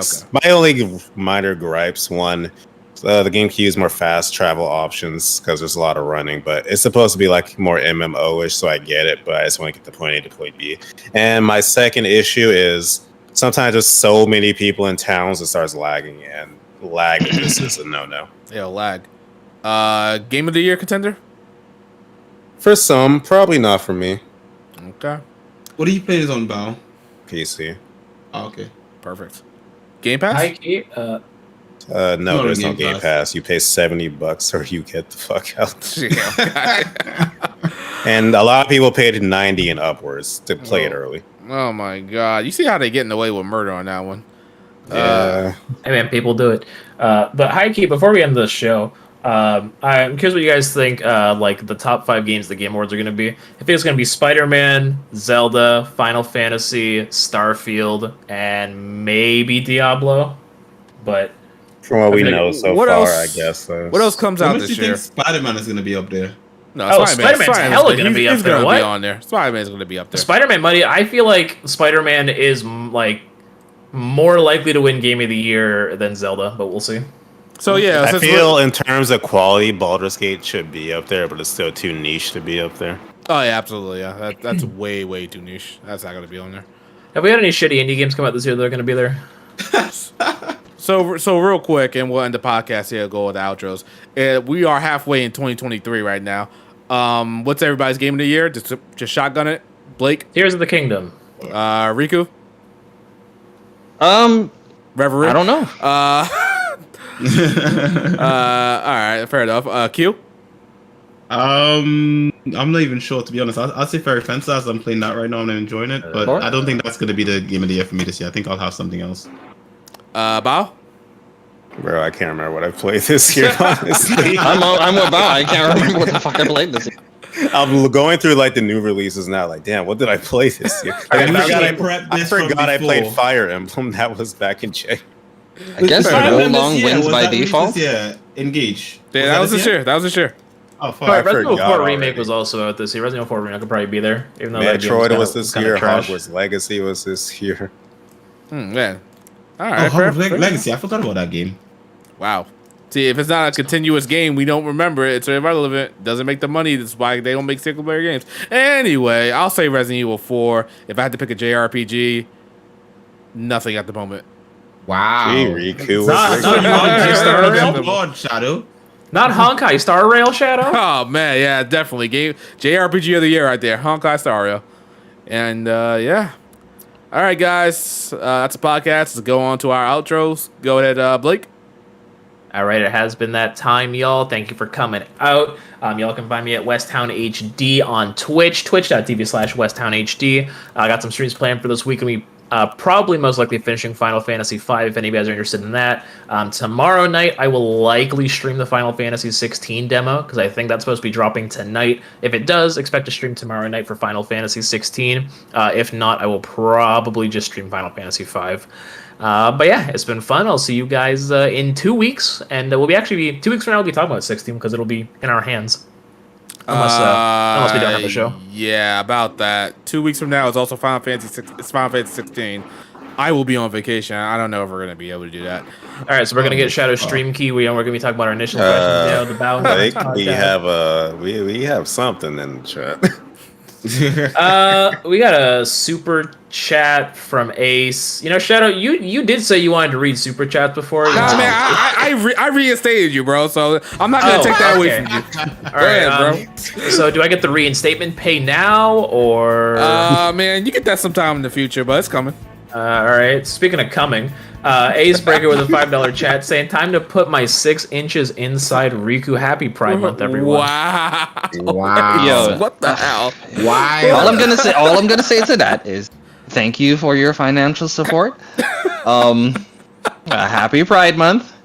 Thank you for all of the positive love I've gotten today. Yeah, that's. I guess that's my outro right there. Oh my You god. did say everyone was coming for you, Riku. Oh, Jesus man. Christ. He said he gonna play. Didn't someone say they're gonna eat my ass? What the hell was that? Anyway, Yo, Pride Month is wild. anyway, Q, go with your outro. It is I, your husband of dreams. Just to let you guys know, I do actually have something coming this week. Lexi actually did a top 5 Fire Emblem Engage characters video. It's already I'm editing it, so that's the only reason it's not out yet. But she's done it like since sometime earlier last week. So look out for that on my YouTube channel. There's also a review coming from me as well on there as well. So look out for that. Chris is streaming this week as well, so you can check him out on Twitch on Simply Binge, which I will also stream a bit of ReFantazio in the week. So, but anyway, we here for them waifus. See you guys in the next one. La-di-da, swiddle, all that kind of good stuff.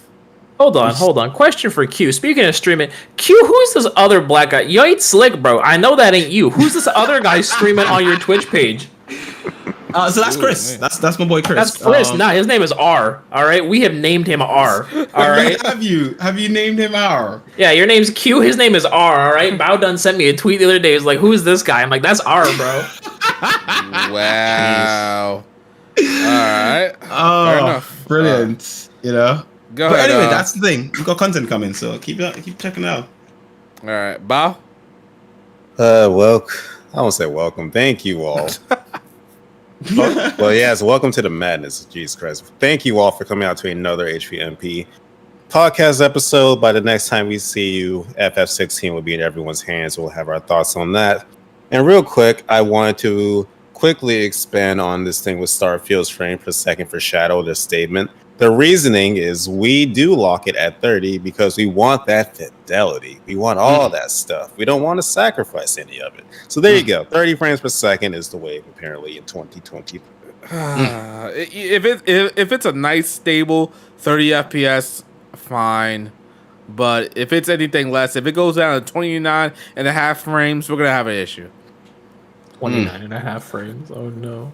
All right, guys, and you guys know who it is. Shadow Elite got some new videos, some reactions on the channel. Gonna have a Disgaea video coming out very soon. Got another top video coming out soon. Give love to that new top video that came out because YouTube suppressed the crap out of that.